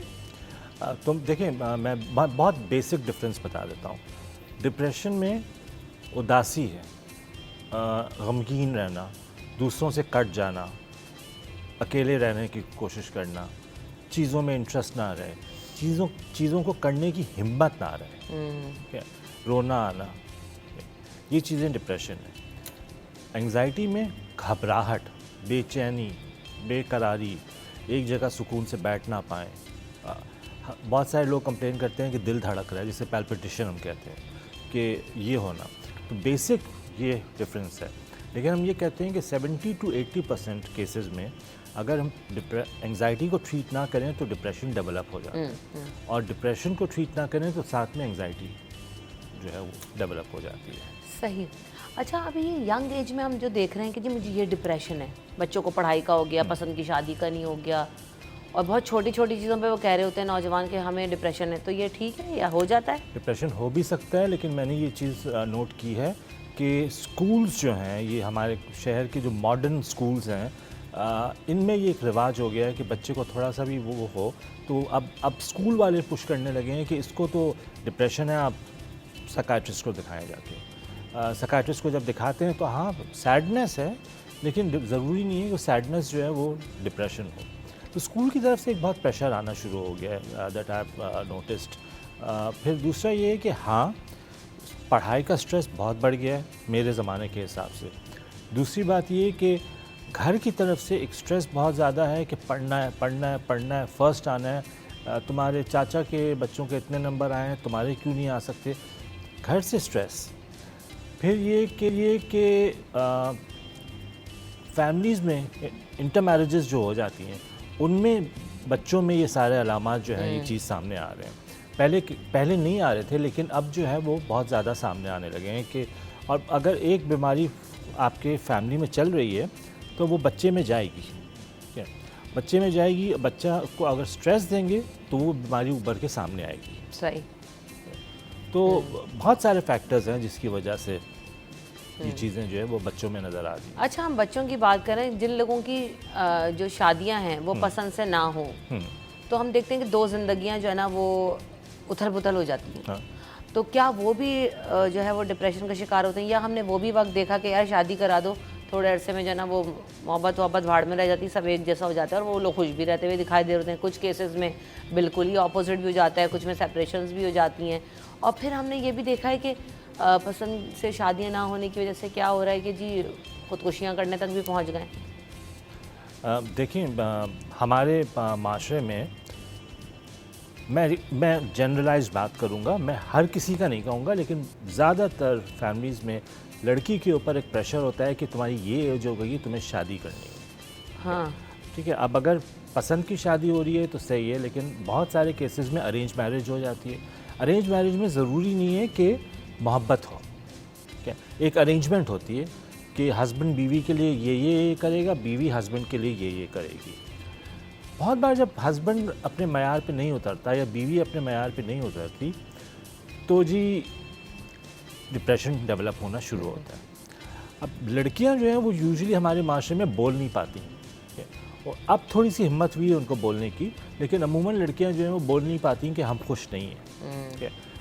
और ये बात भी बहुत इम्पॉर्टेंट है कि हमारे माशरे में कोई ड्रग एडिक्ट है उसकी शादी करा देंगे, कोई अल्कोहलिक है उसकी शादी करा देंगे, किसी को एंगर का मसला है तो उसकी शादी करा देंगे। अब डिप्रेशन एंजाइटी तो हर तीसरे चौथे इंसान को है, चलो ठीक है मैनेज कर लेंगे उसको, लेकिन सीरियस अमराज जो होते हैं उनके बावजूद होते हुए शादी करा देंगे। शायद लड़की को बाद में पता चलता है कि अरे ये निकला। फिर एक नया ड्रामा होता है कि कोशिश करते हैं कि लड़की के ऊपर इल्ज़ाम डाल दें कि शादी के बाद ये सब डेवलप हुई है, तो तुम्हारी वजह से जो है वो, ये बहुत कोशिश होती है। हालांकि उस बेचारी लड़की का कोई ऐसा कसूर नहीं होता। तो मैं लड़की इसलिए कह रहा हूँ क्योंकि मैंने देखा है ये लड़कियों के साथ बहुत ज़्यादा होता है। लड़कियों भी अगर मेंटली स्टेबल ना हो, इमोशनली स्टेबल ना हो, तो उनकी शादी करा देते हैं, लेकिन इन दैट केस लड़के जो है वो ज़्यादा बर्दाश्त नहीं करते हैं। अब लड़कियां स्ट्रांग होने लगी हैं और वो थोड़ा सा अपने पैर होना उन्होंने शुरू किया है कि हम स्टैंड लें, लेकिन पहले पिछले 20 साल को अगर उठा के देखें तो हमारी लड़कियां जो है बेचारी बहुत ही मजलूम, and they were not allowed to take a stand. सबसे बड़ा मसला ये होता था कि अगर छोड़ोगे तो कहाँ जाओगे। सही बात है, इंडिपेंडेंट नहीं। हाँ, तो अब लड़कियां थोड़ा सा, लेकिन फिर भी मैं ये मसला बहुत कॉमनली देखता हूँ। सही। एक कॉलर है हमारे पास, उनको शामिल करते हैं। अस्सलाम वालेकुम। वालेकुम सलाम रमशा, कैसी हैं आप? अल्हम्दुलिल्लाह। याया, आप कैसे हैं? अल्हम्दुलिल्लाह, और डॉक्टर साहब को बहुत सलाम हो। फैसल मामता साहब से हमने बहुत सीखा। रमशा, मैं इनको तकरीबन 3 शोज की जब बिगनिंग हुई थी, जब से मॉर्निंग शोज चल रहे हैं, हमारी दोस्त थी हामना जाफरी रीवन की, तो वो उसमें ही आते थे और मैं इत्तेफाक से मुझे एक प्रोग्राम में इनके साथ बैठने का मौका भी मिला।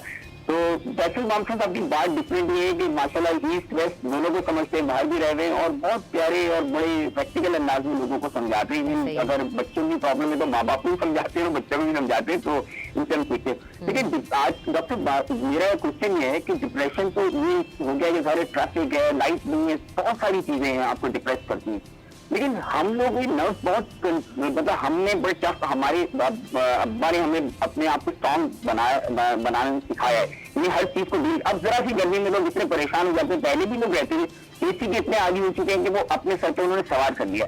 मेरा सिर्फ ये सवाल है कि हमें अपने नर्व को स्ट्रॉन्ग करने के लिए क्या करना चाहिए, क्योंकि अगर हम इतनी छोटी छोटी बातों पे ट्रैफिक से हर लड़ने लगे तो हमारे तो ब्लड प्रेशर आएगी, हम दिल के मरीज बन जाएंगे। तो how to make our nerve, देखिए प्रॉब्लम सबको होती है ना, लेकिन उसको हम कोप अप कैसे करते हैं, उसको फेस कैसे करते हैं, कोई एक्टिविटी करें, कोई अपना हॉबी अपनाए। जैसे मेरी आदत है, मैंने अपने घर में एक्वेरियम रखा है, परिंदे रखे हैं, तो जब मैं डिप्रेशन में होता हूँ तो उस तरफ चला जाता हूँ, प्लांट्स में चला जाता हूँ, बस खाली नहीं बैठता। तो आप मुझे कोई टिप्स दें कि अपने नर्व को कैसे स्ट्रॉन्ग बना सकते हैं। Thank you so much. सवाल याया का ये पूछना चाह रहे हैं याया कि हम ना बहुत नाजुक मिजाजी की तरफ भी बढ़ गए हैं कि जैसे भी आपने कहा ना, स्कूल फ़ौरन रेकमेंड कर देता है, या अभी हम जो बच्चों को जिस तरह से तरबियत दे रहे हैं, जिस ज़रा सा भी कुछ हो, और ये बात याया कि ठीक है कि हमारे अम्मा अब्बा ने हमें जिस तरह से बड़ा किया जी, हम हर तरह के हालात में रहने के आदी थे, हर तरह की सिचुएशंस को डील करने के आदी थे। अब हम बच्चों को ओवर पैम्पर कर रहे हैं, वो बड़े हो रहे हैं तो ज़्यादा चीज़ों को इस तरह से ले रहे हैं, दिमाग पे सवार कर रहे हैं, तो क्या उसकी वजह से भी ये चीज़ें डेवलप हो जाती हैं? हो सकती हैं, बिल्कुल हो सकती हैं। और एक चीज़ जिसकी मैं पहले के मुकाबले में कमी देखता हूँ वो ये है कि वालिदैन के पास अब बच्चों के साथ बैठ के समझाने का टाइम नहीं है। बच्चों को पहले जो है वो वालिद कम वालदा जो है वो बैठ के, या नानी या अगर स्टेबल हों तो वो लोग बैठ के अच्छाई और बुराई, बेटा किस चीज़ को बर्दाश्त करना है, ऐसे करो, इस तरह करो, कोपिंग स्किल्स ये सिखाया करते थे। अब जो है वो बच्चों के साथ बैठ के ज़्यादा टाइम नहीं स्पेंड किया जाता, उनको कह दिया जाता है। बहुत बार मैं ये भी देखता हूँ कि माँओं के ऊपर बहुत स्ट्रेस होता है घर की चीज़ों के बारे में, तो वो ख़ुद बहुत स्ट्रेस्ड आउट होती हैं कि वो बच्चे के लिए जो है वो क्या टाइम निकाले। ये बात सही है कि आजकल के बच्चे थोड़े से नाजुक मिजाज हो गए हैं। ये भी देखा जाता है, मैं बहुत कॉमनली देखता हूँ कि बच्चों को जो है वो आईपैड पकड़ा देते हैं या फ़ोन पकड़ा देते हैं बिज़ी करने के लिए। तो अगर आप बच्चों के साथ वक्त गुजारें, बच्चों को अच्छाई और बुराई क्या चीज़ का बर्दाश्त करनी है, क्या चीज़ नहीं, तो जैसे बहुत बार पहले मेरे when I was a kid तो ये भी होता था कि नहीं बेटा हम ये अफोर्ड नहीं कर सकते, ये नहीं ख़रीदना, ठीक है।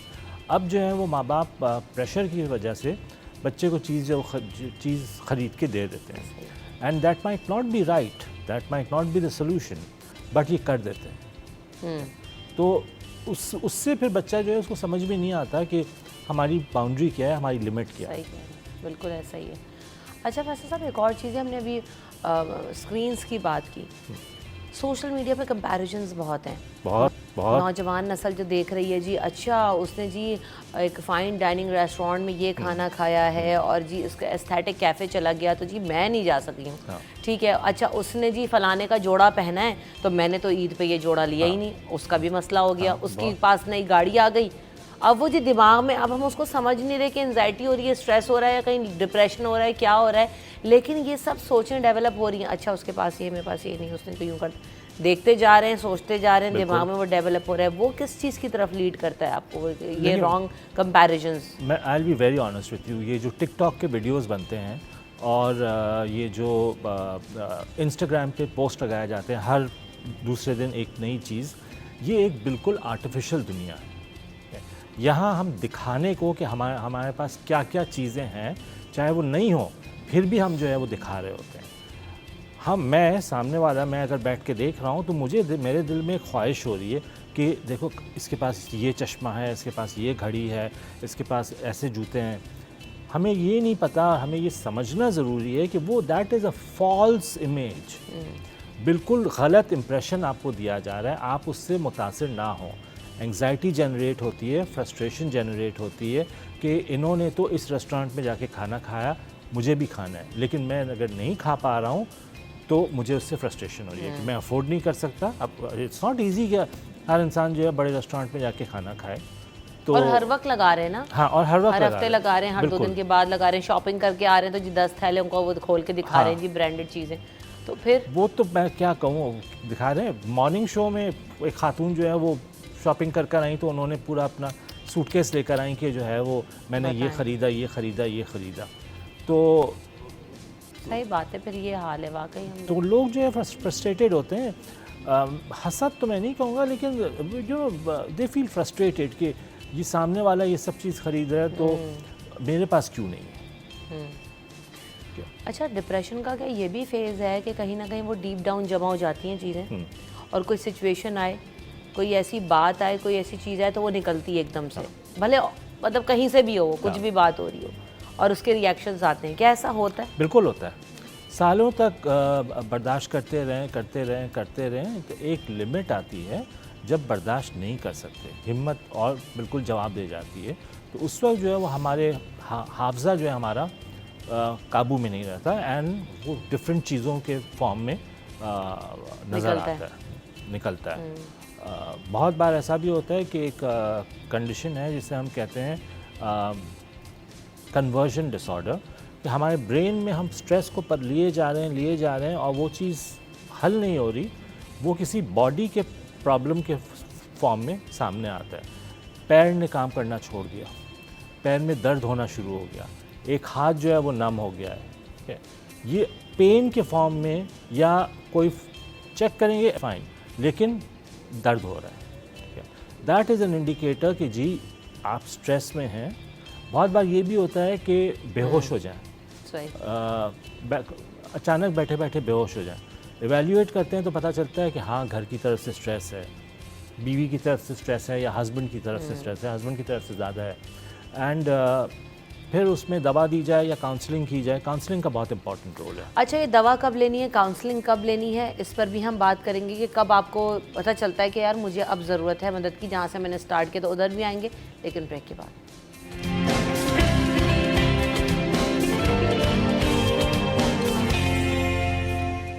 Welcome back in city at 10। तो हम बात कर रहे हैं डिप्रेशन के हवाले से, एंजाइटी के हवाले से। जैसे हम बात भी करते हैं कि काउंसलिंग की भी ज़रूरत होती है, दवाओं की भी ज़रूरत होती है। कब काउंसलिंग की ज़रूरत है, कहाँ दवाओं की ज़रूरत आ जाती है, और कब डॉक्टर, अब वो तो आपने अलामात बताई कि ये अलामात हो तो डॉक्टर के पास पहुँच जाना चाहिए, इंतज़ार करें। देखिए, मैं आपको सही बात बताऊं कि ज़माना ऐसा आ गया है कि अब साइकियाट्रिस्ट ज़्यादा टाइम नहीं देते। कोई मरीज़ आता है, उसको सुनते हैं 15-20 मिनट के लिए और खट दवा लिख के दे देते हैं। कुछ साइकियाट्री के अमराज ऐसे हैं जो सिर्फ काउंसलिंग से सही हो सकते हैं।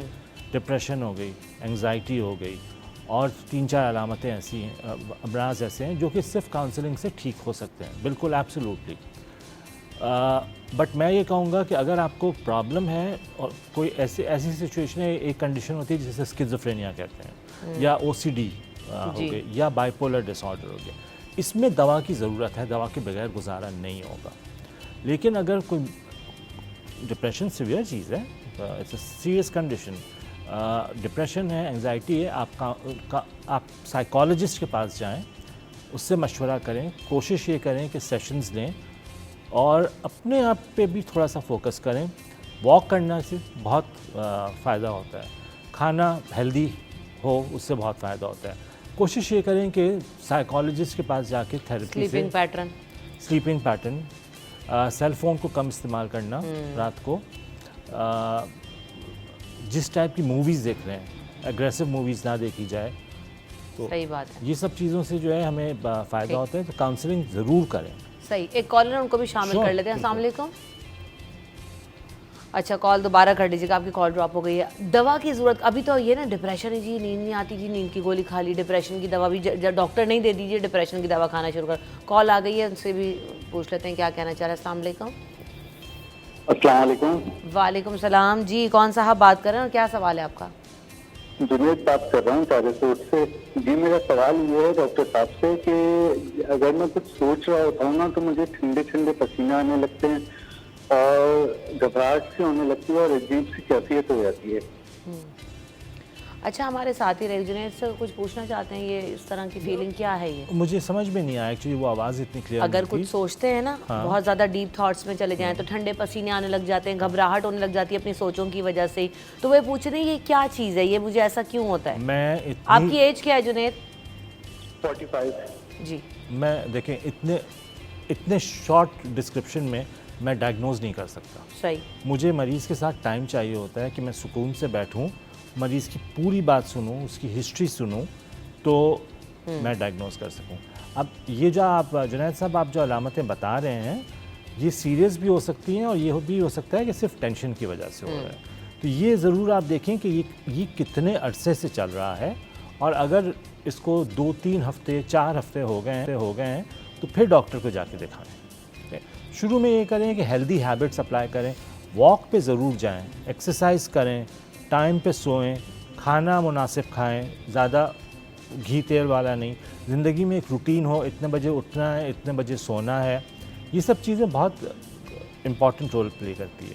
फिर ये कि जिस चीज़ के बारे में टेंशन है, कोशिश करें कि एक पेपर पे लिखें और फिर उसी पेपर पे उसका हल लिखने की कोशिश करें।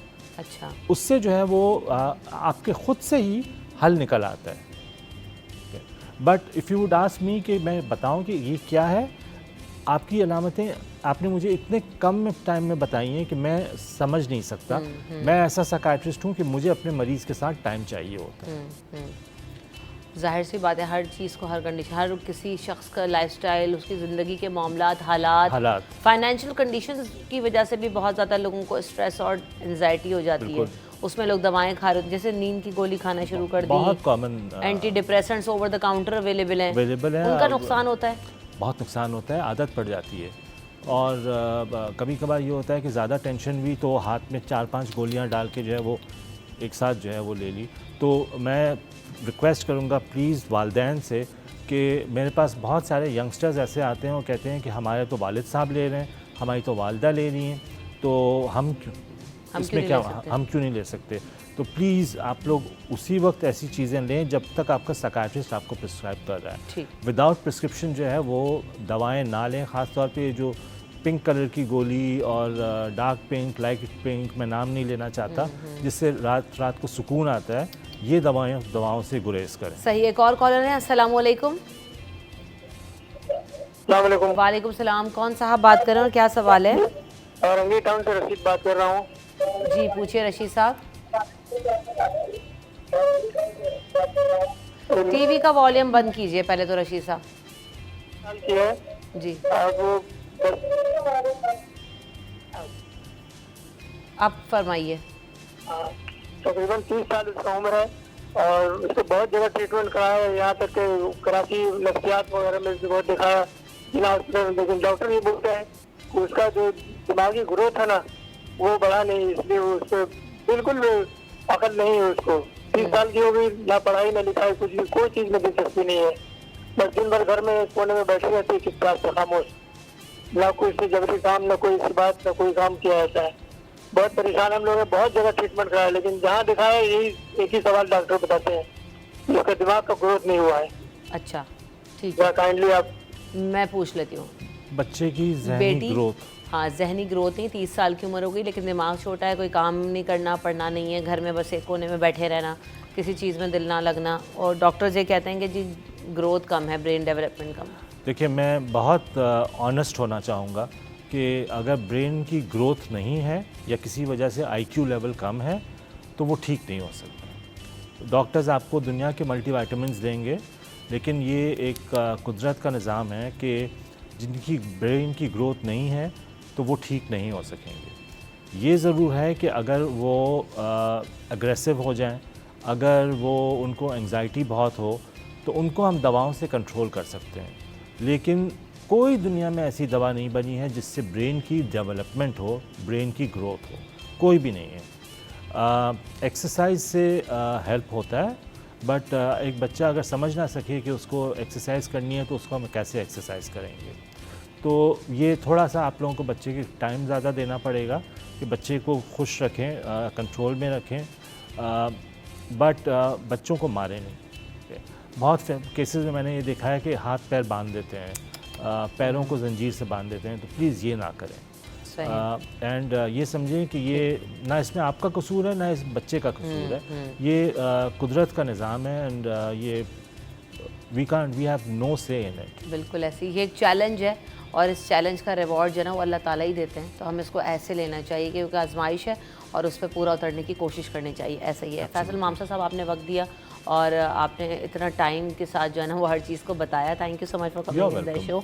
हम यहाँ पे ब्रेक की तरफ बढ़ेंगे, ब्रेक के बाद अपने अगले सेगमेंट में हाजिर होंगे।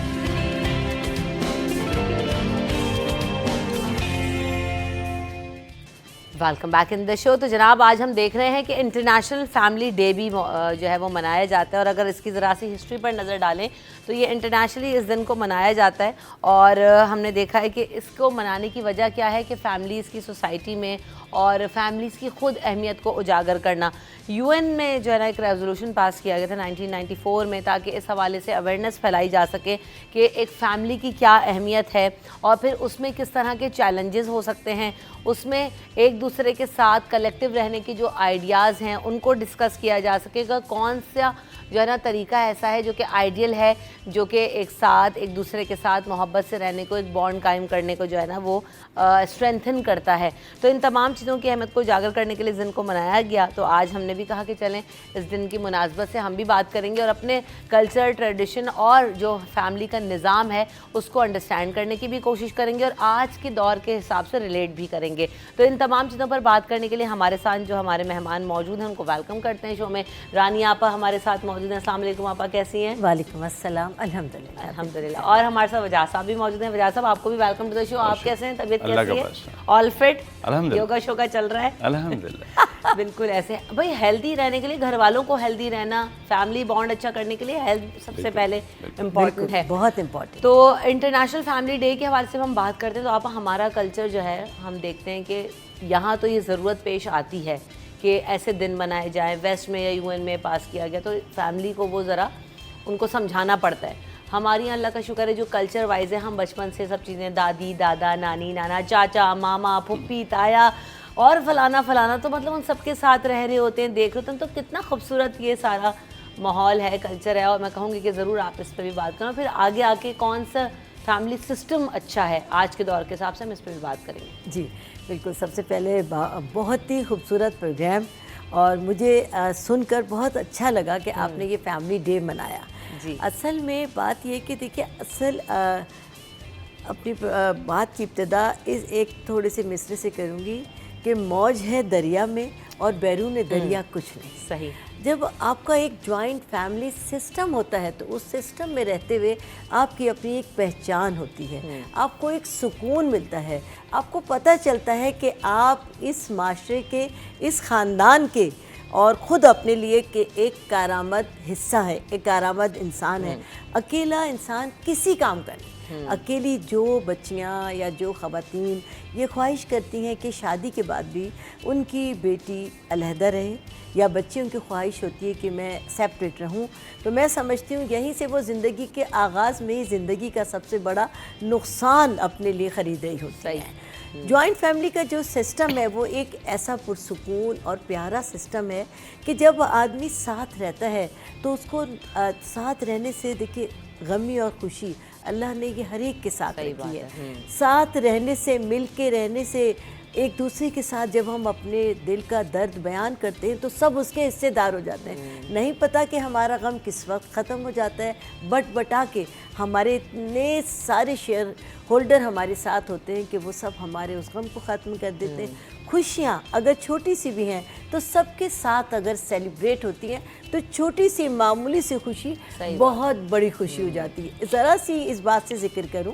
कि 12 तारीख को मदर डे था, हर घर में माशाल्लाह मनाया गया। हालांकि माँ का तो हर दिन ही माँ का है, लेकिन बड़ा अच्छी बात है कि हमारे बच्चों ने इसकी सेलिब्रेशन सीखी और माँ बाप के लिए उन्होंने इस दिन को बहुत ही प्यारा बनाया। तो ये एक छोटी सी खुशी थी ना, जो तमाम घरों में बच्चों ने मिलकर सेलिब्रेट की, एक मामूली सी खुशी को इतनी बड़ी खुशी में तब्दील कर दिया कि इतवार का दिन, खुद मेरे अपने लिए मैं बताऊं कि दोपहर को मेरे बच्चों ने मेरे लिए ब्रंच का यानी इंतज़ाम किया बहुत अच्छे से। एक होटल में मेरे बच्चों ने अपनी तमाम बहन भाइयों का और मेरा ब्रंच, यानी सुबह से लेकर लंच तक हम वहाँ थे।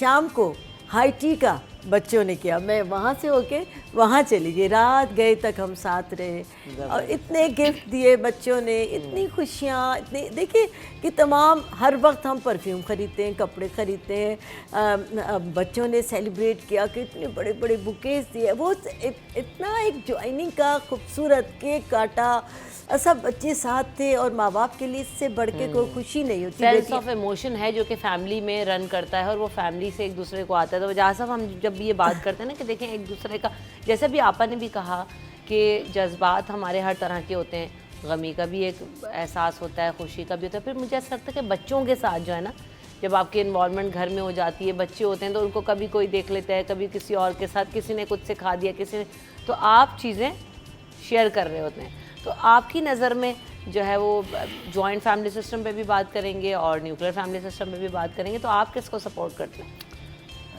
बहुत शुक्रिया। और आपा के बाद अब कहना तो और मुश्किल हो गया क्योंकि बहुत ही इमोशनल आप इन्होंने खुद वाक़या बता दिया, हमारे लिए हमारी बहन है।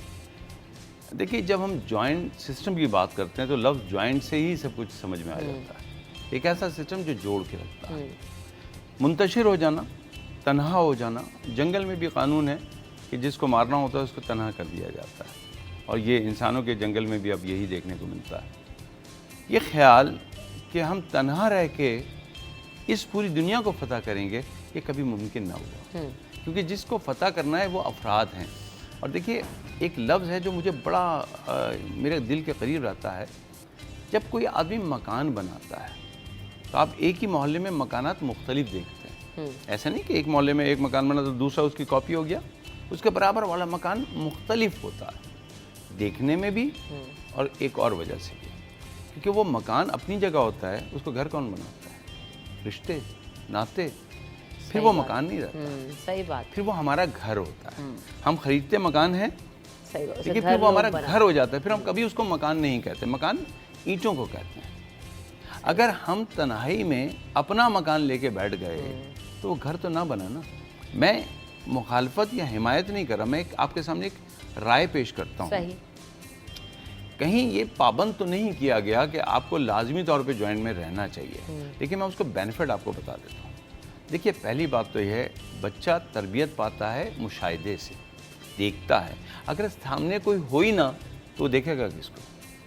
उसको अपने चाचा से बात करने का सलीका सीखना है, फुप्पो से और अंदाज सीखने हैं, दादा से कुछ सीखना है। मेरा ग्रैंडसन मोहम्मद, फातिमा मेरे साथ होते हैं। कल भी हम एक जगह थे और उसको पिज़्ज़ा खाना था। अब पिज़्ज़ा खाने के लिए जो उसने स्टाइल इख्तियार किया वो ये था, दादा दादा 2-3 दफ़े जब उसने कहा तो मैंने कहा यार बेटा मुझे तो लगता है कि आप बेघर तो नहीं हैं, आप तो मांगने वाले तो नहीं हैं। एंड देन वो सडनली चुप हुआ और उसका जो रवैया था ना चुप होने का, मुझ पर इतना भारी पड़ा कि मुझे एक जगह जाके उसके लिए लेना पड़ा सामान।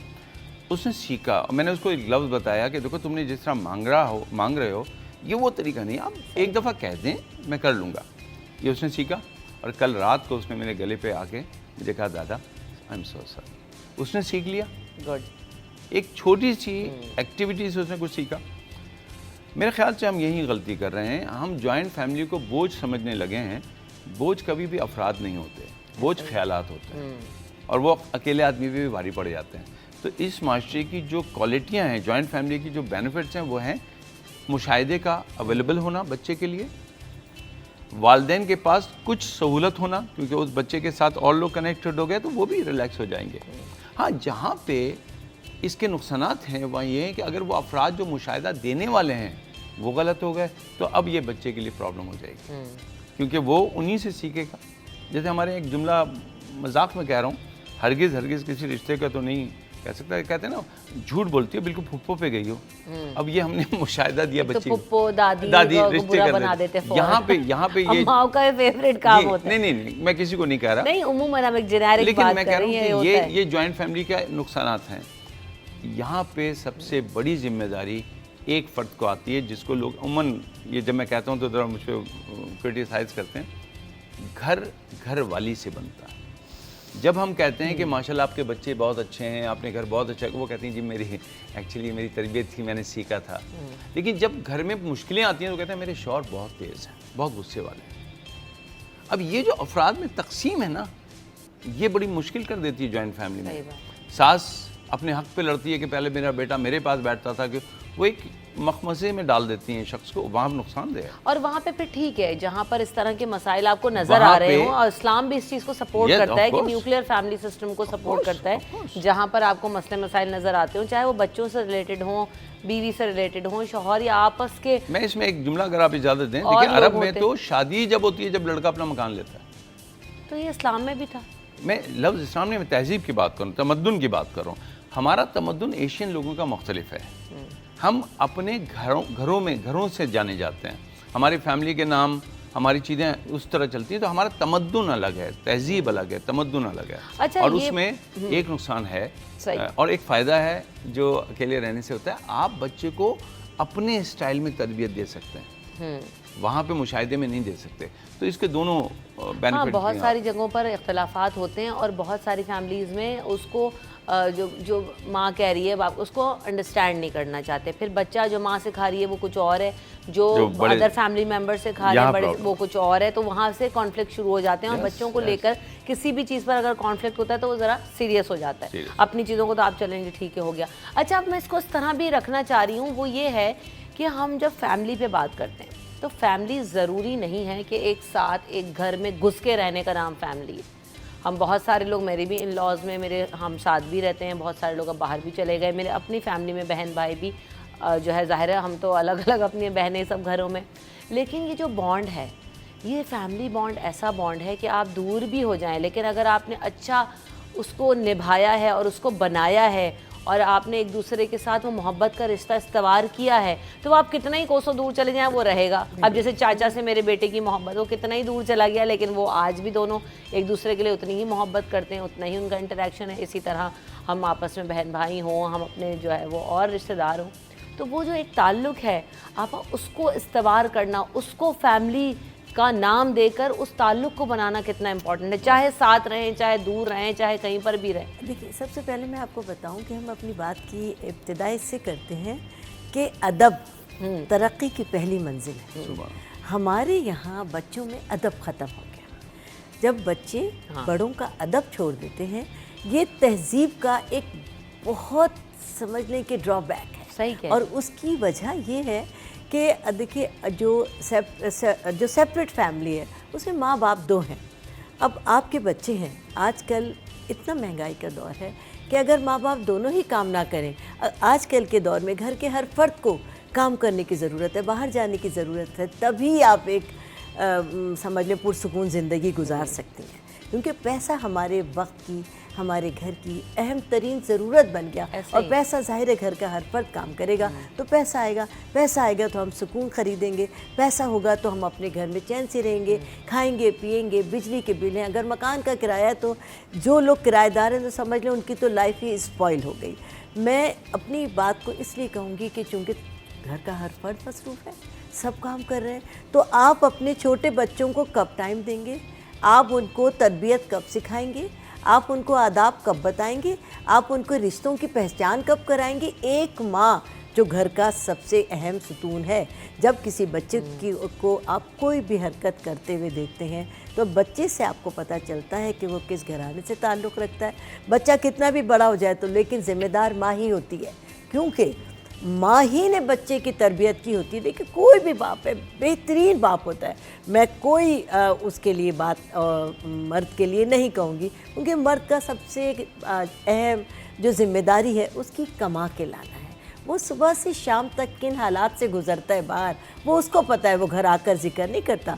वो थका हारा आता है, आपका बीवी का, माँ का, बेटी का फ़र्ज़ है बाबा को वेलकम कहें, उनको पानी पिलाएं, उनको सुकून दें। घर भर की दिन भर की जो दुगदा है अपने शौहर को नहीं सुनाइए, बाहर से आने वाले बेटे को नहीं सुनाइए। ये एक औरत का काम है, जो घर की जिम्मेदारी है उसको खुश इसलूबी से निभाए। जो घर में दिन भर में क्राइसिस हुए हैं उनको वो खुद संभाले, खुद लेके चले। ये माँ की जिम्मेदारी है जो घर की चार दीवारी में रहती है। और जब माई हर वक्त चिक चिक चिक चिक, तुम्हारे अब्बा कमा के नहीं लाए, तुम्हारे भाई ने ये नहीं किया, बहुएं ब्याह कर ले आती हैं माएँ, लेकिन स्पेस नहीं देती। और मैं हर औरत को कहूँगी, मैं भी एक माँ हूँ, मैं भी एक सास हूँ, जब तक आपके दिल में ये स्पेस नहीं होगा कि आपके बेटे को ब्याहना है, उसके लिए बहू लानी है और बहू के लिए आपको स्पेस छोड़ना होगा।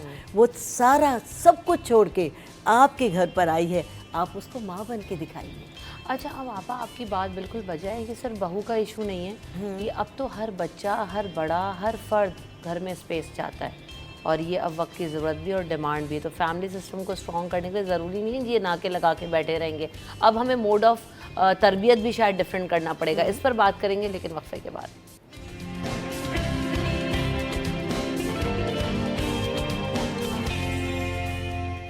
Welcome back in city 10। बात हम कर रहे थे जाने से पहले स्पेस की, तो अब तो वजह सब हर बंदा ही स्पेस मांग रहे हैं। बहू की हम बात करते हैं तो बहू को तो आपने देना ही देना है, लेकिन भाई घर में अब आप बच्चों को देखें, थोड़े से लड़के बड़े होते हैं जी, उनको भी स्पेस चाहिए, लड़कियां हैं उनको भी अब ये स्पेस एक अलग कमरा नहीं है, लेकिन एक जहनी तौर पर हम ये समझते हैं ना कि वो एक वॉच डॉग वाली जो सिचुएशन है वो थोड़ी डिफरेंट हो गई है। आप क्या समझते हैं? बहुत बड़ा पॉइंट आपने रेज किया, और उसमें बड़ी खूबसूरत बात खुद ही कह दी आपने।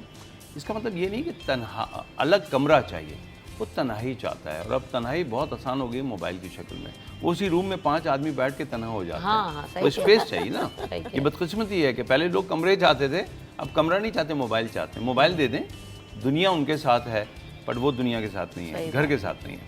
और ये बदकिस्मती है हमारी। अगर आप इसको, मैं क्योंकि अब 64 का हो गया हूँ, 60 साल गुजरे हुए भी 4 साल गुजर गए, तो मैं शायद कुछ कहने का हक़ रखता हूँ जो मेरे तजर्बात हैं। मैं समझता हूँ कि बदकिस्मती हमारी ये है कि खुदा ने तो हमें नेमतें दी हैं, हमें उसका इस्तेमाल नहीं आता। हमें चीज़ें मिली हैं पर हमें उसका इस्तेमाल नहीं आता। उन लोगों को दिन मनाने पड़ते हैं, हमें दिन गुजारने पड़ते हैं उन लोगों के साथ रोज़ाना। हम बड़े खुशनसीब हैं कि जिनके साथ दिन गुजार रहे हैं वो सिर्फ दिन मनाते हैं। लेकिन आज मोबाइल के ऊपर आ जाइए, बहुत सी प्रॉब्लम है। यहाँ पे वालिदैन का मामला है, क्योंकि मेरी नस्ल ने मोबाइल नहीं देखे थे। हमारे पास मोबाइल दूसरे वाले थे जिसमें तस्वीर नहीं आती थी, बटन वाला फ़ोन था, बटन वाले फ़ोन थे। कॉल काट, हाँ, वो कुछ दूसरे थे, वो कुछ और पता नहीं उसको क्या क्या नाम रख दिया लोगों ने। अब तो दुनिया ही दूसरी है, दुनिया दूसरी है। या तो अगली हमारी नस्ल ने अपने आप को अपडेट नहीं किया और अगली नस्ल हमसे आगे खड़ी हो गई, अब हमारे मसाइल भी आ रहे हैं। लेकिन जब हम फैमिली की और आपने बात की तन्हाई की, तो मैं कुछ बातें मेरे जहन में आती हैं जो मैं ज़रूर आपसे शेयर करना चाहूँगा। पहले तो ये समझ लीजिए कि अखलाक़ी तौर पे जब एक लड़की अपना घर छोड़ के आती है तो एक घर के लिए आती है, घर में नहीं आती, घर के लिए आती है। तो अगर एक शख्स जब शादी कर रहा है, या तो वो उस काबिल हो कि एक घर बनाते, ज़रूरी नहीं कि अलग बनाए, वो अपने घर में एक पोर्शन बना सकता है। कम से कम एक कमरा तो दे जिसमें वो लड़की कम से कम उस हालत में जिस हालत में वो रहना चाहती है। हर वक्त दुपट्टा डाल के तो नहीं बैठेगी ना, देवर गुजर रहा है और इस्लाम इसमें बहुत सी बातों में हमें ताकीद करता है। अगर हमने उसको वो कमरा भी ना दिया और उस कमरे में उसको ये हक भी ना दिया कि वो दरवाज़ा बंद करके बैठे, तो फिर उसके लिए बेहतर है कि वो सेपरेट ही कर ले, क्योंकि यहाँ जॉइंट फैमिली काम नहीं करेगी। जॉइंट फैमिली वो होनी चाहिए जहाँ पे मैं दूसरे का एहतराम कर सकूँ और दूसरे मेरे हकूक़ का एहतराम कर रहे हों, वो जॉइंट फैमिली होगी। अदरवाइज वो जॉइंट फैमिली नहीं होगी, वो वार फैमिली होगी। सही बात है। और उसमें फिर वही वाली बात है कि टेम्परामेंट आपको जो है ना वो अपना बहुत डाउन रखना पड़ता है, सब्र आपको बहुत ज़्यादा करना पड़ता है, वो सारी चीज़ें अपनी जगह हैं। लेकिन फिर वही वाली बात है कि एक दूसरे से जब मोहब्बत का रिश्ता कायम होता है, जब एक दूसरे के साथ हम अपना बॉन्ड स्ट्रॉन्ग करते हैं, तो ये सारे मसाइल जो है उनको हम किसी ना किसी तरह से उसका हल निकाल लेते हैं। मसाइल पेश आते हैं, हर घर में पेश आते हैं, लेकिन उसका हल निकालना ये सॉल्यूशन है। Thank you so much for coming in the show. वक्त ख़त्म हो गया, लेकिन बहुत अच्छा लगा आप लोगों से मिलकर और बात करके। यहाँ पर आपसे ज़्यादा चाहूँगी, अपना ख्याल रखिएगा। अल्लाह ने के बाद।